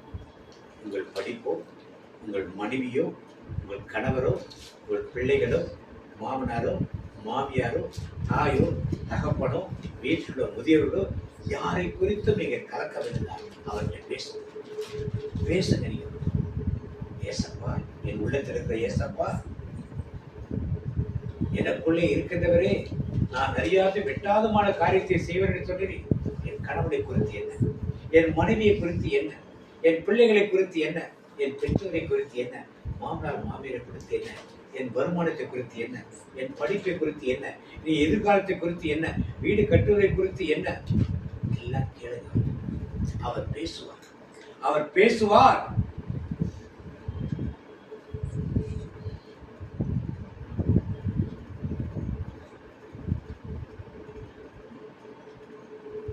ஒரு வார்த்தை சொல்லும் கர்த்தாவே, அப்படி மெதுவா பாடுங்க. ஒரு வார்த்தை சொல்லும் கர்த்தாவே, எங்கள் வாழ்க்கையெல்லாம் செழிப்பாகுமே. ஒரு வார்த்தை சொல்லும் கர்த்தாவே. இந்த வார்த்தைக்காக காத்து ஒரு நிமிடம் மௌனமாக இருக்கும். இந்த வார்த்தையை அவர் பேசட்டும். இந்த ஒரு வார்த்தை போதும் நம் வாழ்க்கையை செழிப்பாக்குவதற்கு. அப்படியே மௌனமாக அவர் பேசும் வார்த்தைகளை கேட்க காதுகளை திறந்து எழுதும்.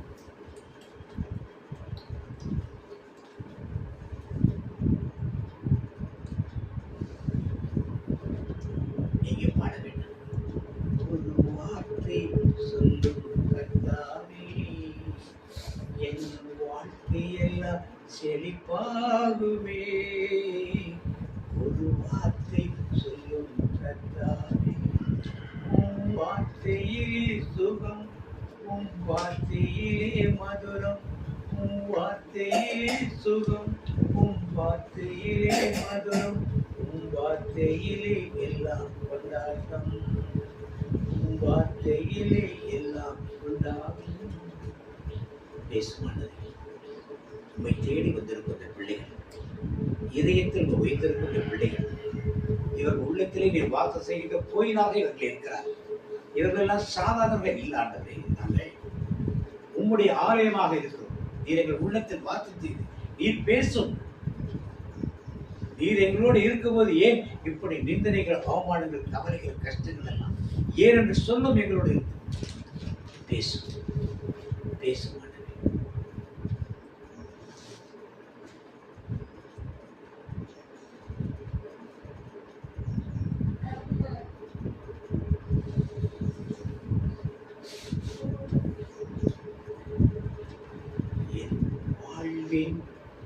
முழு ஏக்கமெல்லாம் உம்மோடு இருப்பதுதான். சரி சொல்லுவோம். என் வாழ்வின் முழு ஏக்கமெல்லாம் உம்மோடு இருப்பதுதான். இரவும் பகலும் உம்மோடு தான் இருப்பேன். என்ன நேர்ந்தாலும் உம்மோடு தான் இருப்பேன். இரவும் பகலும் உம்மோடு தான் இருப்பேன்.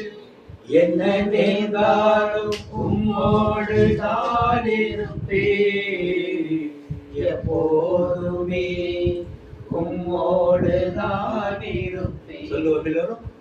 எப்போதுமே உம்மோடு தான் இருப்பேன், எப்போதுமே உம்மோடு தான் இருப்பேன். ஒவ்வொருத்தரும் ஆண்டவர் பேசிக் கொண்டிருக்கிறார். சிலருக்கு காட்சிகளை கொடுத்து கொண்டிருக்கிறார். ஏதோ ஒன்று நடக்கிறது உங்களுக்கு தெரியுது. தலை பாரமாக இருக்கலாம், உடல் சூடாக இருக்கலாம், சில உடல் வேர்த்து இருக்கலாம், கை தோள்பட்டை பாரமாக இருக்கலாம், ஒரு சிரிப்பு உண்டாயிருக்கலாம். ஏதோ காட்சிகள், பறவைகள் பறப்பதும் மிருகங்கள் வெளியே செல்வதை காண்பித்திருக்கலாம். ஆண்டவருக்கு ஒரு மயில் ஒருத்தரிலிருந்து பறந்து வெளியே போனதை காட்டார். மயில் என்றால் உரையெடுத்த தெய்வமாகிய ஒரு தெய்வத்தினுடைய வாகனம். அந்த வாகனம் அந்த சகோதரி வீட்டிலிருந்து வெளியே புறப்பட்டு சென்று விட்டு, இந்த வீட்டில் எனக்கு இடமில்லை என்று புறப்பட்டு சென்றதை ஆண்டவர் காண்பித்தார். இன்னொரு சகோதரி கழுகு பறந்து செல்வது என்றால் வீட்டில் எப்போது பார்த்தாலும் கஷ்டங்கள் நஷ்டங்கள் இருந்து கொண்டே இருக்கும். பொருளாதார ரீதியாக, உடல் ரீதியாக கஷ்டங்கள் இருந்து கொண்டிருக்கிற வீட்டிலே அதிலிருந்து ஆண்டவர் விடுதலை கொடுப்பதாக ஆண்டவர் காட்டுகிறார். கழுகு புறப்பட்டு செல்வதை ஆண்டவர் காட்டுகிறார். எனவே அப்படியே உங்கள் உள்ளத்தில் ஆண்டவர் என்ன பேசலாம் என்பதை மனதில் அப்படியே கொண்டு வாருங்கள். அதை எல்லாருக்கும் சொல்லணும். நீங்கள் ஆண்டவர்கிட்ட என்ன பேசலாம், எப்படி பேசலாம்னு சொல்லும் பொழுதுதான் தேவநாமம் கைவேலை. அப்படியே கண்களை மூடி கொஞ்ச நேரத்துக்கு என்ன சொல்ல வேண்டும் என்பதை ஞாபகத்தில் வைத்துக் கொண்டு அப்புறமா கண்டெடுத்தார். கண்களை திறப்போம், திறந்து பகிர்ந்து கொள்வோம் ஒருத்தராக. எனக்கு டைனிங் டேபிள் எல்லாரும் 12 உட்கார்ந்து வெள்ளை கலர் ஒரு ஆடை மட்டும் தெரிஞ்சது. எல்லாம் நடக்கும் மட்டுமே ஆண்டவர் உள்ளத்திலிருந்து பேச ஆரம்பிப்பார். சம்மதம் இல்லாம இருக்கும். டைனிங் டேபிள் தான் சாப்பிடும் ஒரு இடத்திலே ஒரு சமாதானத்தை ஆண்டவர் கொடுக்கிறார். அதன் மூலமாக சாப்பிட, ஒரு வீட்டில் சாப்பிடுறது எப்படி எல்லாம் ஒன்றா உட்காந்து சாப்பிட்டோம்னா அந்த வீட்டில் எல்லாம் நல்ல பேசுறேன். இடி பாடல் சத்தம், இடி பாடல்னா அதுதான் கையை உயர்த்தி கூட்டமாக இருக்கும் நேரம்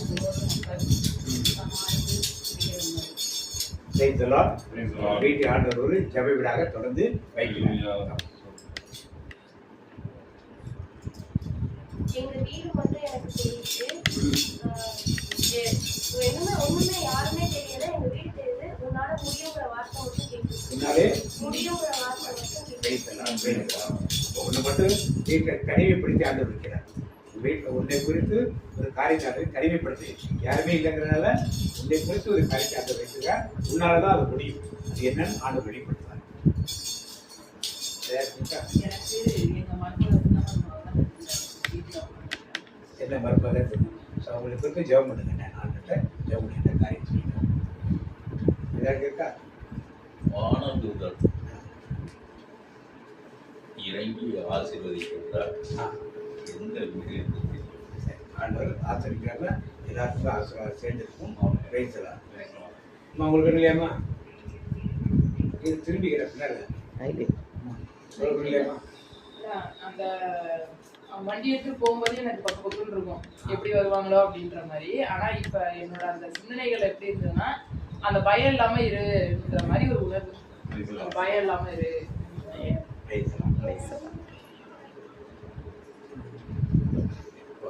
பிரைஸெல்லாம் எனக்கு பிள்ளைகளை குறித்து ரொம்ப பாரமாக இருந்தது. அப்பப்போ நான் அதிக ஜபத்தில் வச்சுட்டு இருந்தேன்.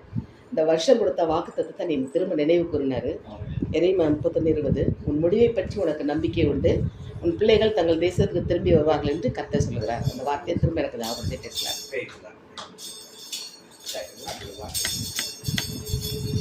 இன்னைக்கு ஒரு வித்தியாசமான டாபிக், தலைமுடியின் ரகசியம். வேதத்தில் தலைமுடியின் ரகசியம். தலைமுடி எப்படி வச்சிருந்தா என்னன்னு தெரிஞ்சுக்கணும். தலைமுடியில் யாரெல்லாம் தலைமுடி வச்சிருந்தா அப்படி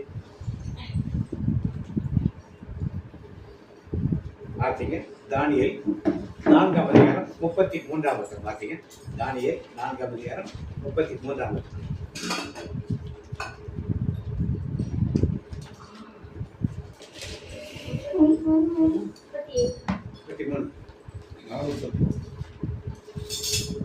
உடனே இந்த வாக்கு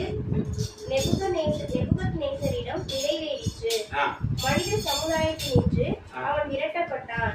மாட்டை போல புல்லை மேய்ந்தான். தலைமயிர் கழுகுகளின் இறகு போலவும் அவனுடைய நகங்கள் பறவைகளின் நகங்கள் போலவும் வளர தொடங்கும் வரை அவனது உடல் வானத்தின் பனியினால் நனைந்தது. இப்ப நேபுகாத்நேச்சாரின் தலைமுடி எப்படி மாறிச்சு? கழுகுகளின் எப்படிங்க கழுகுல தலைமுடி எப்படி இருக்கும்ப்பா? ஒரு முடியும் கழுகுல வெக்கம் பாருந்தா எப்படி இருக்கும் தலைமுடி? நினைச்சு பார்க்க முடியுமா? எப்படி இருக்கும்? அப்படி இருந்தது. அவன் 7 வருஷம் அப்படிதான் யார் இருந்தா? ஏன் அவர் தலைமுடி அது மாதிரி மாறிச்சு? ஏன் அவர் தலைமுடி அது மாதிரி மாறிச்சு? வேதத்தை வழியாக நான் பார்ப்போம். தானியேல் புத்தகம் 2ஆம் அதிகாரம் 5ஆம் வசனம் பார்த்தீங்க. அது தானியேல் 2:5 பார்த்தீங்க. அரசன் கல்தேயருக்கு மறுமொழியாக நான் கண்ட கனவையும் அதன் உட்பொருளையும் எனக்கு நீங்கள் விளக்கி கூறாவிடில் உங்களை கண்டந்துண்டமாய் வெட்டி விடுவேன். இப்ப ராஜா ஒரு கனவு கண்டார். நேபுகாத்நேச்சார் அந்த நாட்டிலே பாரசீக அது என்ன பாபிலோன் தான் பெரிய தேசம். பாபிலோன் பாரசீகம் பெரிய தேசம். அந்த தேசத்து மன்னனாக நேபுகாத்நேச்சார் இருக்கிறார். நேபுகாத்நேச்சார் ஆண்டவர் ரொம்ப இறக்க வைத்திருக்கார். புறஜாதி மன்னனாக இருந்தாலும் இறக்க அவன்கிட்ட ஒரு கனவுல பேசுறார். ராஜாவுக்கு காலையில கனவு மறந்து போச்சு. இப்ப எல்லாரையும் கூப்பிட்டு என் கனவையும் நீ நேபுகாத்நேச்சார் ஆண்டவர் ரொம்ப இறக்க வைத்திருக்கார். ஒரு கனவு மறந்துட்டார். இவரை கூப்பிட்டு எல்லாம் புரிஞ்சு சொல்ல கூப்பிட்டு என் கனவை நீ விளக்கணும், அதுக்குரிய விளக்கத்தை நீ சொல்லு. இது முடியுமா? கேள்வி கேட்கிறார். எல்லாரும் சொன்னாங்க ராஜாவே இந்த உலகத்துல எவனாலும் இது என்ன பண்ண முடியாது. வாசிங்க 24ஆம் வருஷம் பாத்தீங்க. பின்பு தானியேல் பாபிலோனிய ஞானிகளை அழிப்பதற்கு பாபிலோன் தேசத்துல அரசனால் நியமிக்கப்பட்ட அரியோக்கிடம் போய் அவனை நோக்கி நீர் பாபிலோனிய ஞானிகளை அழிக்க வேண்டாம், என்னை அரசர் முன்னிலைக்கு அழைத்து செல்லும், நான் அரசனது கனவின் உட்பொருளை விளக்கி கூறுவேன் என்றார். இப்ப ராஜா எல்லாத்தையும் சாகடிக்கிற குறி சொல்றாங்க. எல்லாத்தையும் சாகடிக்கிறாங்க மந்திரவாதிகள். இப்ப இதுல தானியேல் கேட்ட பிறகு ஒரு யாரு கொலைக்கிறதுக்கு அதிகாரம் கொடுக்குறாங்க போய் இது ராஜாட்ட சொல்லி இந்த ராஜாட்ட கூப்பிட்டுப்பாங்க. பாத்தீங்க அப்புறம் 29 அரசரே நீர் படுத்திருந்த பொழுது எதிர்காலத்தில் நிகழப்போவதை பற்றி நினைக்க தொடங்கினேன். இப்ப நேபுகாத்நேச்சார்ட்ட ஆண்டவர் பேசியிருக்கார். அதை யார் இப்ப எடுத்து சொல்றது? இப்ப ஒரு ஆண்டவர் பேசுறாரா?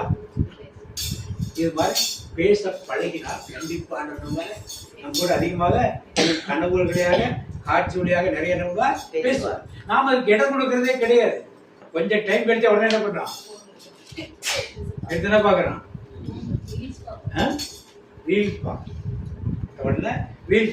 ஆண்டு வார்த்தைகளை கேட்டா பரவாயில்ல. கொஞ்ச நேரம் கழிச்சு ஒன்றும் ஒரு பஸ் ஸ்டாண்டு ரயில்வே ட்ரெயின்ல ஏறி உட்காருங்க. ட்ரெயின்ல ஏறி உட்காருங்க. அதுவும் ஒரு மாதிரி இருக்கு. டேட்டு வேலைக்கு போறாங்க இல்லையா, அந்த ட்ரெயின்ல ஏறி உட்காருங்க. ஒருத்த கூட பக்கத்துல யார் இருக்கா என்னன்னு பாருங்க. எல்லாம் என்ன பண்ணுவாங்க? எல்லாம் டோட்டலா பஸ்ல வந்துருக்குங்க. இப்போ தஞ்சாவூர் கும்பகோணம் படித்த வந்து மொத்தம் பக்கத்தில் திருப்பாடு பார்த்துட்டு கண்டக்டர் கும்பகோணத்துக்கு டிக்கெட் போடணும். அது கும்பகோணம் போகாது. கும்பகோணம் போர்டு போடுது நான் பார்த்தேன். முடியாது கும்பகோணத்துக்கு தஞ்சாவூர் போகிற பஸ் தான் தஞ்சாவூர் தான் வேணும். இந்த அளவுக்கு ஆயிட்டாம செல்போன்ல எங்க போறேன்னே தெரியாம அதுவும் ஒரு சண்டை ஆரம்பிச்சுட்டான் அவருக்குள்ள. அப்ப நமக்குள்ளே ஆண்டவர் பேசுற சத்தத்தை கேட்கவில்லை என்றால் மனிதர் சொல்ற சத்தம் தான் நமக்கு. நான் தானியேல் இவர் கேட்கிறார் சொல்றாரு. என்ன சொன்னாரு? ஒரே பொருளை அறிவிக்கிற தேவன் உங்களுக்கு இந்த காரியத்தை என்ன காரியம் சொல்லியிருக்காரு பாத்தீங்க 29 அரசரே நீர் படுத்திருந்த பொழுது எதிர்காலத்தில் நிகழப்போவதை பற்றி நினைக்க தொடங்கினீர். அப்பொழுது மறைபொருள்களை வெளிப்படுத்துகிறவர் இனி நடக்கவிருப்பதை உமக்கு காண்பித்தார். அந்த ராஜாவுக்கே காண்பித்தார்னா உங்களுக்கு இடத்தை காண்பிவாரா? காண்பிக்க மாட்டாரா? காண்பிக்க முதல்ல நாம் நம்பணும். அடுத்து வாக்கியம். ஆனால் என்னை பொறுத்தமட்டில் மற்றெல்லா உயிர்களையும் விட நான் ஞானம் மிக்கவன் என்பதால் எனக்கு வெளிப்படுத்தப்படவில்லை. ஆனால் அரசருக்கு அதன் உட்பொருளை தெரிவிக்கவும் உமது இதயத்தின் நினைவுகளை நீர் அறிந்து கொள்ளவும் அவை எனக்கு வெளிப்படுத்தப்பட்டுள்ளது. தானியேல் என்ன சொல்றாரு? நான் பெரிய ஆளுங்கிறத எனக்கு சொல்லல. ஆனா தேவன் இதை உனக்கு எடுத்து சொல்றதுனால நான் வந்து சொல்றேன். என் மைண்ட்ல எல்லாம் அது கிடையாது. யார் அறிவித்தது? தேவன் அறிவிச்ச காரியம் சொல்லி அறிவிக்கிறார். அறிவிச்சு என்ன சொல்றாரு பாத்தீங்க? அரசரே நீ பெரிய சிலை ஒன்றை கண்டீர். உன் கண்ணெதிரே நின்ற அம்மாபெரும் சிலை பளபளக்கும் ஒளிமிக்கதாயும் அச்சுறுத்தும் தோற்றமுடையதாகவும் இருந்தது. அச்சிலையின் தலை பசும்பொன்னால் ஆனது. அதன் மார்பும் புயங்களும் வெள்ளியால் ஆனவை. வயிறும் தொடைகளும் வெண்கலத்தால் ஆனவை. அதன் கால்கள் இரும்பினால் ஆனவை. அதன் காலடிகள் ஒரு பகுதி இரும்பினாலும் மறுபகுதி களிமண்ணாலும் ஆனவை. நீ அச்சிலையை பார்த்து கொண்டிருந்த பொழுது இப்ப ராஜா கனவை அவன் சொல்லிட்டான். ராஜா கனவை நீங்க தானியேலா இருக்கீங்களா, நேபுகாத்நேசரா இருக்கீங்களா? தானியேலா, நேபுகாத்நேசரா? பதிலே காணும். நேபுகாத்நேசரா தான் இருக்கீங்க. சரி வாதி, எல்லாரும் அப்படிதானா? எல்லாரும் நேபுகாத்நேசரா தானா? சரி ஓகே, வாதி வாதி, தொடர்ந்து வாதி. நீர் அச்சிலையை பார்த்து கொண்டிருந்த பொழுது மனித கைப்படாத கல் ஒன்று பெயர்ந்து உருண்டு வந்தது. அந்த கல் இரும்பினாலும் களிமண்ணாலுமான அதன் காலடிகளில் வந்து மோதி அவற்றை நொறுக்கியது. அப்பொழுது இரும்பு, களிமண், வெண்கலம், வெள்ளி, பொன் ஆகியவை யாவும் நொறுங்கி கோடை காலத்தில் கதிரடிக்கும் களத்து பதரை போல் ஆயின. இப்ப கல் ஒழுந்துச்சு, எல்லாத்தையும் சிறடிச்சிருச்சு. அடுத்த வார்த்தைக்கு அவற்றின் அடையாளம் இராதபடி காற்று அவற்றை அடித்துக் கொண்டு போய்விட்டது. ஆனால் சிலையை மோதிய அந்த கல் பெரிய மலையாகி உலகம் முழுவதையும் நிரப்பிற்று. அரசரே, இதுவே நீர் கண்ட கனவு. கனவை எக்ஸ்பிளைன் பண்ணி சொல்லிட்டார். இப்ப நீங்க யாரும் சொன்னீங்க? நீங்க நேபுகாத்நேசர். இப்ப இந்த கனவுக்கு தானியேல் விளக்கம் கொடுத்தார். பாத்தீங்க. அதன் உட்பொருளையும் உமக்கு இப்பொழுது விளக்கி கூறுவோம். அரசரே, நீர் அரசராய் விளங்குகின்றீர். விண்ணக கடவுள் உமக்கு அரசுரிமை, ஆற்றல், வலிமை, மாட்சி ஆகியவற்றை தந்துள்ளார். இப்ப என்ன, நீங்க தான் நேபுகாத்நேசர் இல்லையா? உங்களுக்கு என்ன கொடுத்துருக்காரு ஆண்டவர்? ஆற்றல், வலிமை. யார் கொடுத்தது? அவர் புற இனத்து மன்னன், அவனுக்கே அப்படி கொடுத்திருக்காரு. நீங்கள் அவரை ஆராதிக்கிற பிள்ளைகள், நீங்க நேபுகாத்நேசர் தான் நான் சொன்னீங்க. உங்களுக்கு என்ன கொடுத்திருக்காரு? ஆற்றல், வலிமை எல்லாம் கொடுத்திருக்காங்க. யார் எடுத்து பயன்படுத்திருப்ப? நான் தான் எடுத்து என்ன பண்ணணும்? வார்த்தை அடுத்த வார்த்தை. உலகெங்கும் உள்ள மனிதர்களையும் வயல்வெளி விலங்குகளையும் வானத்து பறவைகளையும் உன் பொறுப்பில் அவர் ஒப்படைத்து அவற்றையெல்லாம் நீர் ஒருவரை ஆளும்படி செய்துள்ளார். இப்ப நிறைய மக்கள் உங்களுக்கு ஆண்டவர் ஒப்படைச்சிருக்காங்க. இவங்களை யார் ஆளுகை செய்யணும்? அவங்க எக்கடாவது கெட்டு போகணுங்கிறதுக்காக அல்ல. அவர்களும் என்ன பண்ணணும்? விடுதலை அடைந்து யாருக்குள்ள வரணும்? ஆண்டவருக்குள்ள வரணுங்கிறது தான் நம்ம வேலையா. அடுத்து வார்த்தை. எனவே பொன்னாலாகிய சிலையின் தலை உண்மையை குறிக்கின்றது. பொன்னாலான தலை யாரு குறிக்குது? உண்மையை யாரு குறிக்குது? யாரை குறிக்குது? யாரமா குறிக்குது? இந்த மாதிரி யாரு? நேபுகாத்நேசரோட பொன்னாலான இன்னைக்கு தங்கத்து வேலை எங்கேயோ போயிடுச்சு. பொன்னாலான தங்க எவ்வளவு வெயிட் இருக்கணுமா, எவ்வளவு மகிமை நமக்கு இருக்கு பார்த்து கேட்டது. உமக்கு பின் உமது அரசை விட ஆற்றல் குறைந்த வேறொருவர் உமக்கு பின் இன்னொருத்தர் அரசாட்சி வருவார். அடுத்து வெண்கலம் போன்ற மூன்றாம் அரசு இருக்கும். அது உலகெல்லாம் ஆளும். பின்னர் அனைத்தையும் நொறுக்கும். இரும்பை போல் வலிமை வாய்ந்த நான்காம் அரசு தோன்றும். அந்த அரசும் இரும்பும் நொறுங்குவது போல் அனைத்தையும் தகர்த்து தவிடுபொடியாக்கும். மேலும் நீர் அச்சிலையின் அடிகளையும் கால் விரல்களையும் ஒரு பகுதி உயவனின் களிமண்ணாகவும் மறுபகுதி இரும்பாகவும் கண்டதற்கு இணங்க அந்த அரசு பிளவுபட்டு அரசாய் இருக்கும். ஆனால் இப்ப என்னாச்சு? பொன் தலையில் இருந்த அரசு தான் மகிமையான ஒரு அரசு. அடுத்தது வெண்கலம் உள்ள ஒரு அரசு, பசும்பொன்னான அரசு. அடுத்தது வெண்கலத்தினால அரசு. அதெல்லாம் லெவல் கம்மி. அதுக்கு ஒரு இரும்பாலானது, அதுக்கு ஒரு இரும்பும் களிமண்ணும் கலந்தது. மற்ற கலப்பின அரசு இதெல்லாம் ஒண்ணு இல்லாம கடைசியா சிதைஞ்சு போயிடுன்னு இவருடைய ராஜ்யத்தை பற்றிய காரணங்களே தீர்க்க தரிசனமாக ஆண்டவர் யாரோட பேசினாரு? இன்னைக்கு யாரோட பேசியிருக்காரு? இப்ப யாரோட பேசியிருக்காரு? பேசுது. இப்ப நீங்க தான் யாரு? பொன் தலை. இதெல்லாம் யார் கேட்டா? நேபுகாத்நேசர் கேட்டுட்டு இருந்தா. அப்ப நேபுகாத்நேசர் யாரை தெய்வமாக வணங்கி இருக்கணும்? எந்த தேவனருக்கு காட்சி கொடுத்தாரோ, எந்த தேவனருக்கு கனவுக்கு விளக்கத்தை கொடுத்தாரோ அந்த தேவனை என்ன பண்ணிருக்கணும்? அவரு கடவுளா வழிபட்டாரா? அவரு வழிபட்டாரா? இன்னைக்கு உங்களுக்கும் அதே நிலைதான். நீங்கள் யாரை தேவன் என்று வழிபடுகிறீர்கள்? யாரை தேவன் என்று கிறிஸ்தவ மக்கள் பலர் யாரை தேவன் விடுகிறாங்க? இயேசுவே ஆண்டவர். இயேசுவும் ஆண்டவர் என்று தான் இருக்கிறார். இயேசுவே ஆண்டவர் இருக்கிறது ஒரு ஹேண்ட்ஃபுல் ஆஃப் பீப்புள். இவ்வளவு பேர் தான் இயேசுவும் ஆண்டவர் சொல்றாங்க. இயேசுவே ஆண்டவர் சொல்றாங்க. இயேசுவும் ஆண்டவர் சொல்றது எல்லாம் கடவுள். எம்மதமும் சம்மதம் நிலையிலே இருக்கிறார்கள் பல பேர். அன்னைக்கு ஒரு வீடியோ பார்த்தேன். கன்னியாகுமரியில அது ஒரு ஊர், என்ன ஊர், அங்க ஒரு ஃபாதரும் ஒரு சிஸ்டரும் ஒரு பிள்ளையார் கோயிலுக்கு போறாங்க. அங்க கும்பாபிஷேகம் நடக்குது. தீபாரதியை கொண்டாந்து கொடுக்குறாங்க, கையில ஒத்திக்கிறாங்க. அதை ரீல்ஸ் எடுத்து இதுல போடுறாங்க. சரி, நீ ஏதோ எக்கடை கெட்டுப்போ, அதை பத்தி பிரச்சனை இல்லை. நீ ரீல்ஸ் எடுத்து அதை எதுக்கு இங்க போட, வெளியே போட. மத நல்லிணக்கத்தை பாரின்னு ஒரு தலைப்பு. அங்க ஒரு சாமியார் ஒரு சிஸ்டர் வந்து தீபாவளி எடுக்கிறது வரல. சாமியார் பண்ணாரு, அங்கேயிருந்து பூசாரி வர்றாரு, தீபாவளி காட்டு வர்றாரு, காத்து கை கச்சை கட்டி இருக்கு, அதுக்கிட்ட ஒத்தி எடுத்துட்டு அப்படியே கும்பிடுறாரு, காணிக்கெல்லாம் போடுறாரு, எல்லாம் செய்யறாரு. சரி, ஏதோ செஞ்சுட்டு நீ எப்படியோ போ, அதை பத்தி பிரச்சனை இல்லை. ஒருத்தருக்கும் உன் சுதந்திரம் இருக்குது.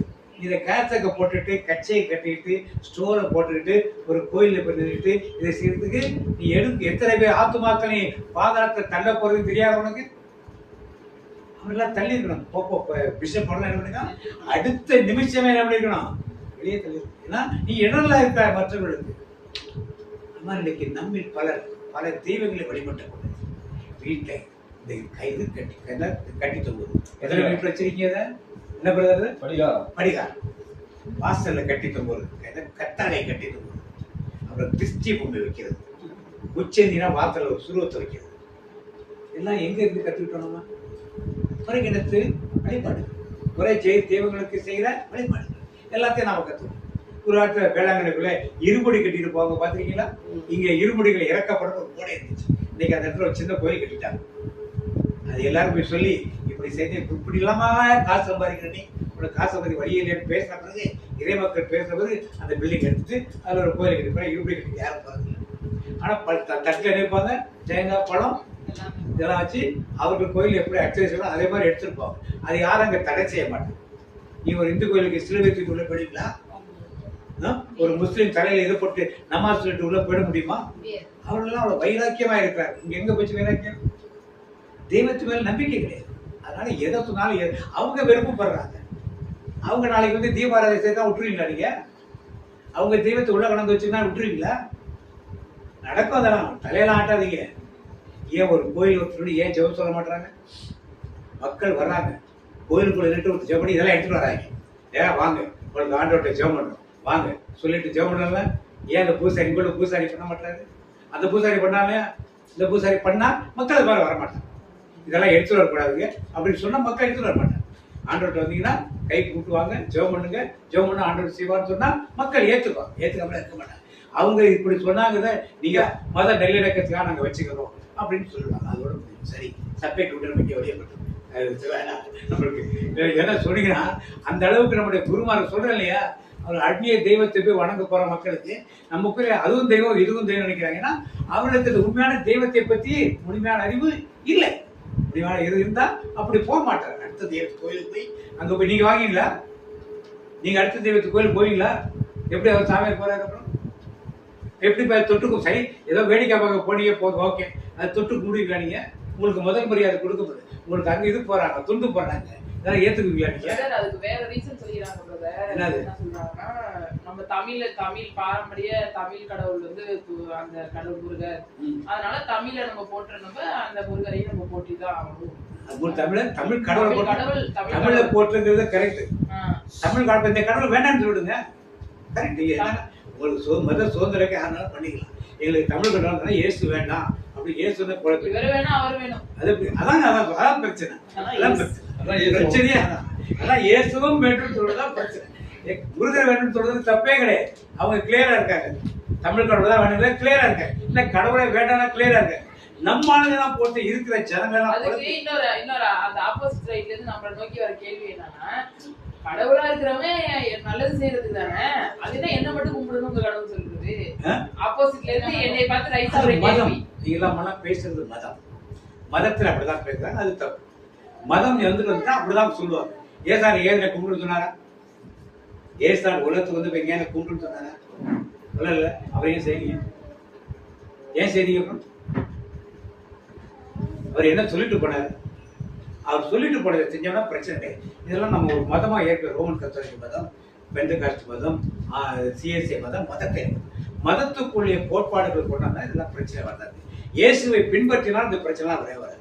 மதத்தை பின்பற்றினால் இந்த பிரச்சனைலாம் வரதான் செய்யும். அதனால நம்ம வந்து அவங்களுக்கு ஏற்ற மாதிரி இவங்களுக்கு ஏற்ற மாதிரிலாம் மதத்தை ரன் பண்ணிக்கலாம். ஒன்றும் பிரச்சனை கிடையாது.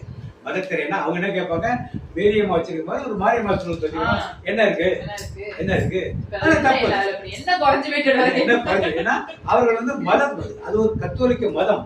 இந்த மதத்துல கூட ஒரு சுருவத்தை சேர்த்து வச்சீங்க, இதுக்கு ஒரு நாள் மெழுகை தேய்ச்சிங்க, இதுக்கு ஒரு நாள் லைட்டு போடுங்க, இதுக்கு ஒரு நாள் தேர் போடுவீங்க, இதுல என்ன தப்பு இருக்குன்னு கேட்பாங்க. வருமானம் வந்தா போறோம், எந்த மதம் இருந்தாலும் பரவாயில்லை. பாயிண்ட்டுக்கு வந்துட்டீங்க. இப்ப என்ன பாயிண்ட்? எந்த மதம் வருமானத்துக்காக கேட்டாருப்பா, வருமானம் கிடைக்கிறதா? வருமானம். சீனர்கள் போகும்போது என்ன சொல்றாரு? வழிப்பைக்கு கைத்தடியோ பணமோ நீங்கள் அதை பின்பற்றும் போதுதான் வேதத்தின் சத்தியம். அப்படிங்கிறது இல்ல. இல்லன்னா என்ன வந்துடும்? பணத்துக்காக எல்லாம் சம்பளம். இன்னைக்கு எல்லா சபைகளும் ஏதோ ஒரு காரியத்துல பணத்துக்காக சம்பளம். பணம் தேவைதான் இல்லைன்னு சொல்றது. ஆனா பணத்துக்காகவே ஊழியம் பண்ணுவது வேண்டாத ஒரு காரியம். ரொம்ப டிபேட் ஆகிட்டு சப்ஜெக்ட் திரும்பி வந்துடலாம். நிறைய டவுட் இருந்தா முடிஞ்சோட கேளுங்க. அப்புறம் தானியல் புத்தகத்துல வார்த்தை. இப்ப தானியலுக்கு ஏன் அவருக்கு உண்மையான கடவுள் யாரும் வெளிப்படுத்திட்டார்? யாரை பின்பற்றிருக்கணும்? இருப்ப உண்மையான தெய்வத்தை பின்பற்றாமல் அவர் அறிந்த பழைய தெய்வத்தை பின்பற்றிக் கொண்டார். இரண்டாவது காரியம் தானியேல் 3ஆம் அதிகாரம் 1ஆம் வசனம் வாசிங்க.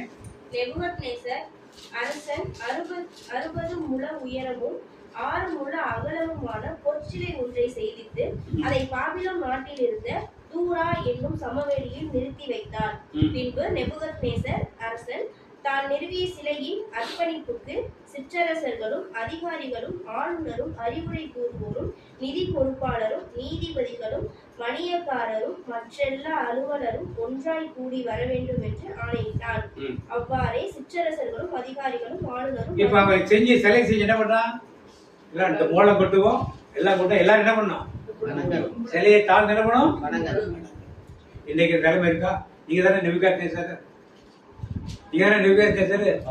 நீங்க என்ன பண்றீங்க? இப்ப சிலையை நடக்கு. எங்க திருச்சபைக்கு வா, எங்க சபைக்கு வா. யார்கிட்ட வரணுமா? நீங்க எங்க பிறந்தீங்க அந்த சபையில ஆண்டவர் அதுக்காக உங்களை சபையில வச்சிருக்காரு. வேற சபைக்கு போறது கிடையாது. இங்க இருந்து அங்கே, அங்கே இருந்து அங்கே, அங்கே இருந்து போறது கிடையாது. ஆனால் யாரை பின்பற்றணும்? நீங்க எங்க இருந்தாலும் யாரை பின்பற்றணும்?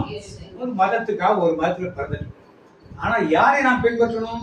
அதை விட்டுட்டு யாரை எதை பின்பற்றணும்? மதத்தை பின்பற்றணும். மதத்தை பின்பற்றினால்தான் இவ்வளவு பிரச்சனைகள் நமக்குள்ள வருகின்றன. இப்ப நெபுகாத்நேசர் என்ன பண்ணார்? தனக்கென்று ஒரு சிலுவையை சுதுவத்தை உண்டு பண்ணி என்னை எல்லாரும் வணங்கினா பெரிய ஆயிட்டார். என்னை எல்லாரும் என்ன பண்ணாரு? இன்னைக்கு பாபுலன் தான் உலகத்தை பெரிய ராசி, என்னை எல்லோரும் வணங்குங்கன்னு சொல்லி வணங்கு. அப்போ ஒரு 3 பேர் வந்தாங்க. யார் அந்த 3 பேரு? சாத்ராக், மேஷாக், அதெல்லாம் முடியாது. நாங்கள் எங்கள் தேவனை மட்டும்தான் வணங்குவோம். ராஜா சொல்றார், சரி இவ்வளவு நேரம் வணங்காம சரி, இப்பொழுது முரசுகள் முழங்கும், தாளங்கள் இருக்கும், எக்காலம் ஊதப்படும், தெண்டனிட்டு வழங்கும். இல்லைன்னா நெருப்பு சூழல் தூக்கி என்ன பண்ணுவோம் சொன்னாரா? சொன்னாரா? இப்ப அவங்க வணங்கினாங்களா? ஏன் வணங்கலாங்க? அப்ப நெபுகாத்நேசர் கடவுள் இருக்கா? கடவுளா? கடவுள் இல்லையா? நெபுகாத்நேசர் சிலையை வச்சாங்க இல்லையா? அது கடவுளா? கடவுள் இல்லையா? அப்ப நீங்க வச்ச சிலை கடவுளா? கடவுள் இல்லையா? புரியுதா? கேட்கிற கேள்வி புரியுது? அப்ப நாம் வைக்கும் சிலைகள் எல்லாம் என்ன இல்ல?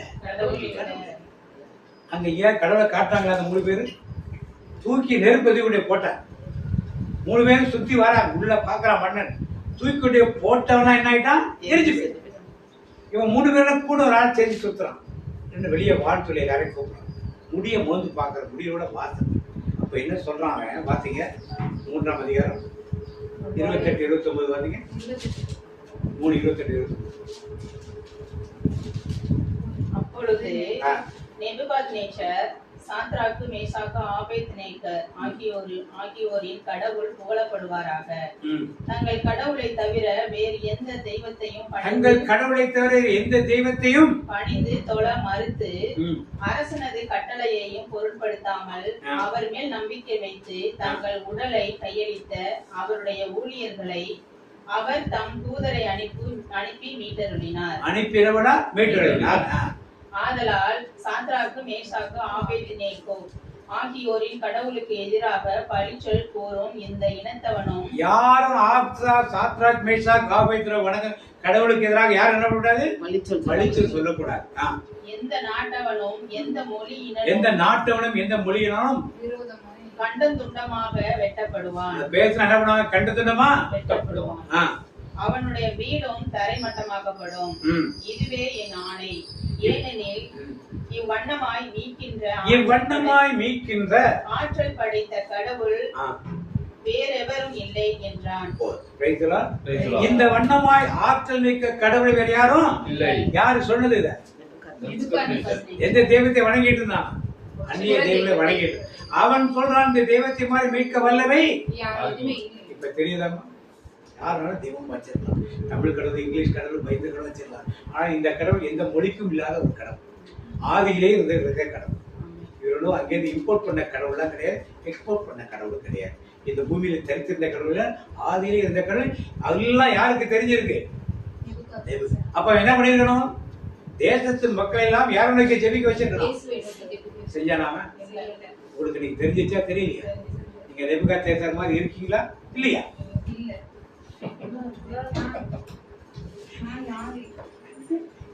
நேபுகாத்நேச்சார் சொன்னான் எல்லாரையும் என்ன பண்ணா இந்த கடவுளுக்கு எதிராக யாரும் பேசக்கூடாதுன்னு சொன்னான்.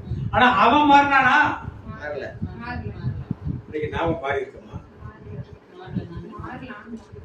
அடுத்து பாத்தீங்க 4ஆம் அதிகாரம் வாசிங்க. 10 வாசிங்க. 4ஆம் அதிகாரம் 10 வாசிங்க. 10 நான் படுக்கையில் கிடந்தபோது இன்னொரு கனவு இருக்கு. வாசிங்க. என் மனக்கண் முன்னே தோன்றிய காட்சிகளாவன. இதோ நில உலகின் நடுவில் மரம் ஒன்றை கண்டேன். அது மிக உயர்ந்து நின்றது. அது வளர்ந்து வலிமை மிக்கதால் வானத்தை தொடும் அளவுக்கு உயர்ந்து காணப்பட்டது. நில உலகின் எல்லைகளில் இருந்து கூட அதை பார்க்கலாம்.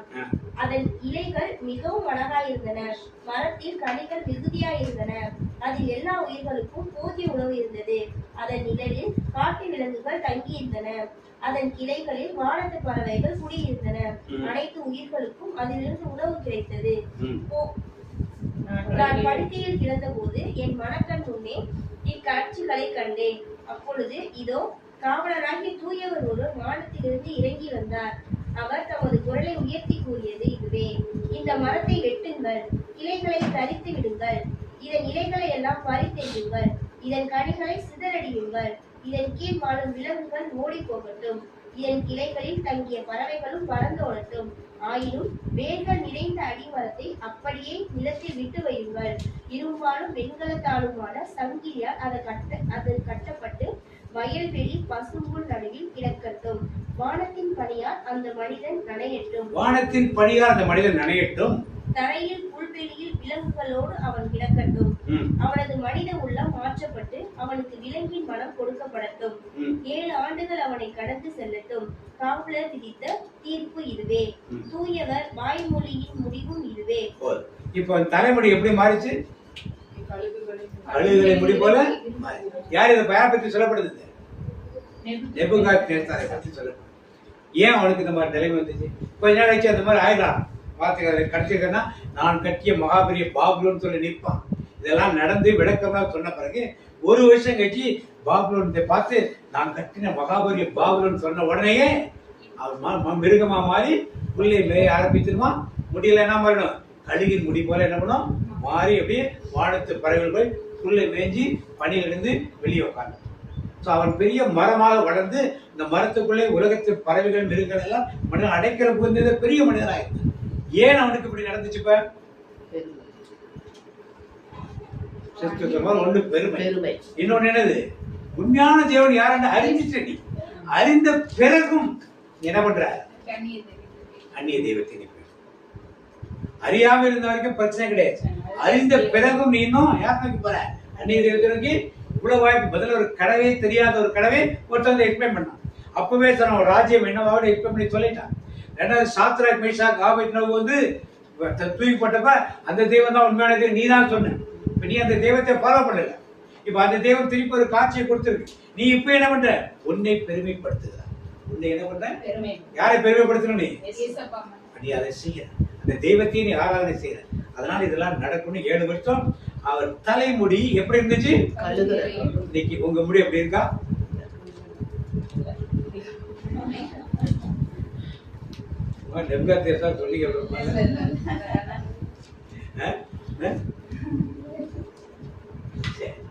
தலைமுடியின் ஒரு ரகசியம்.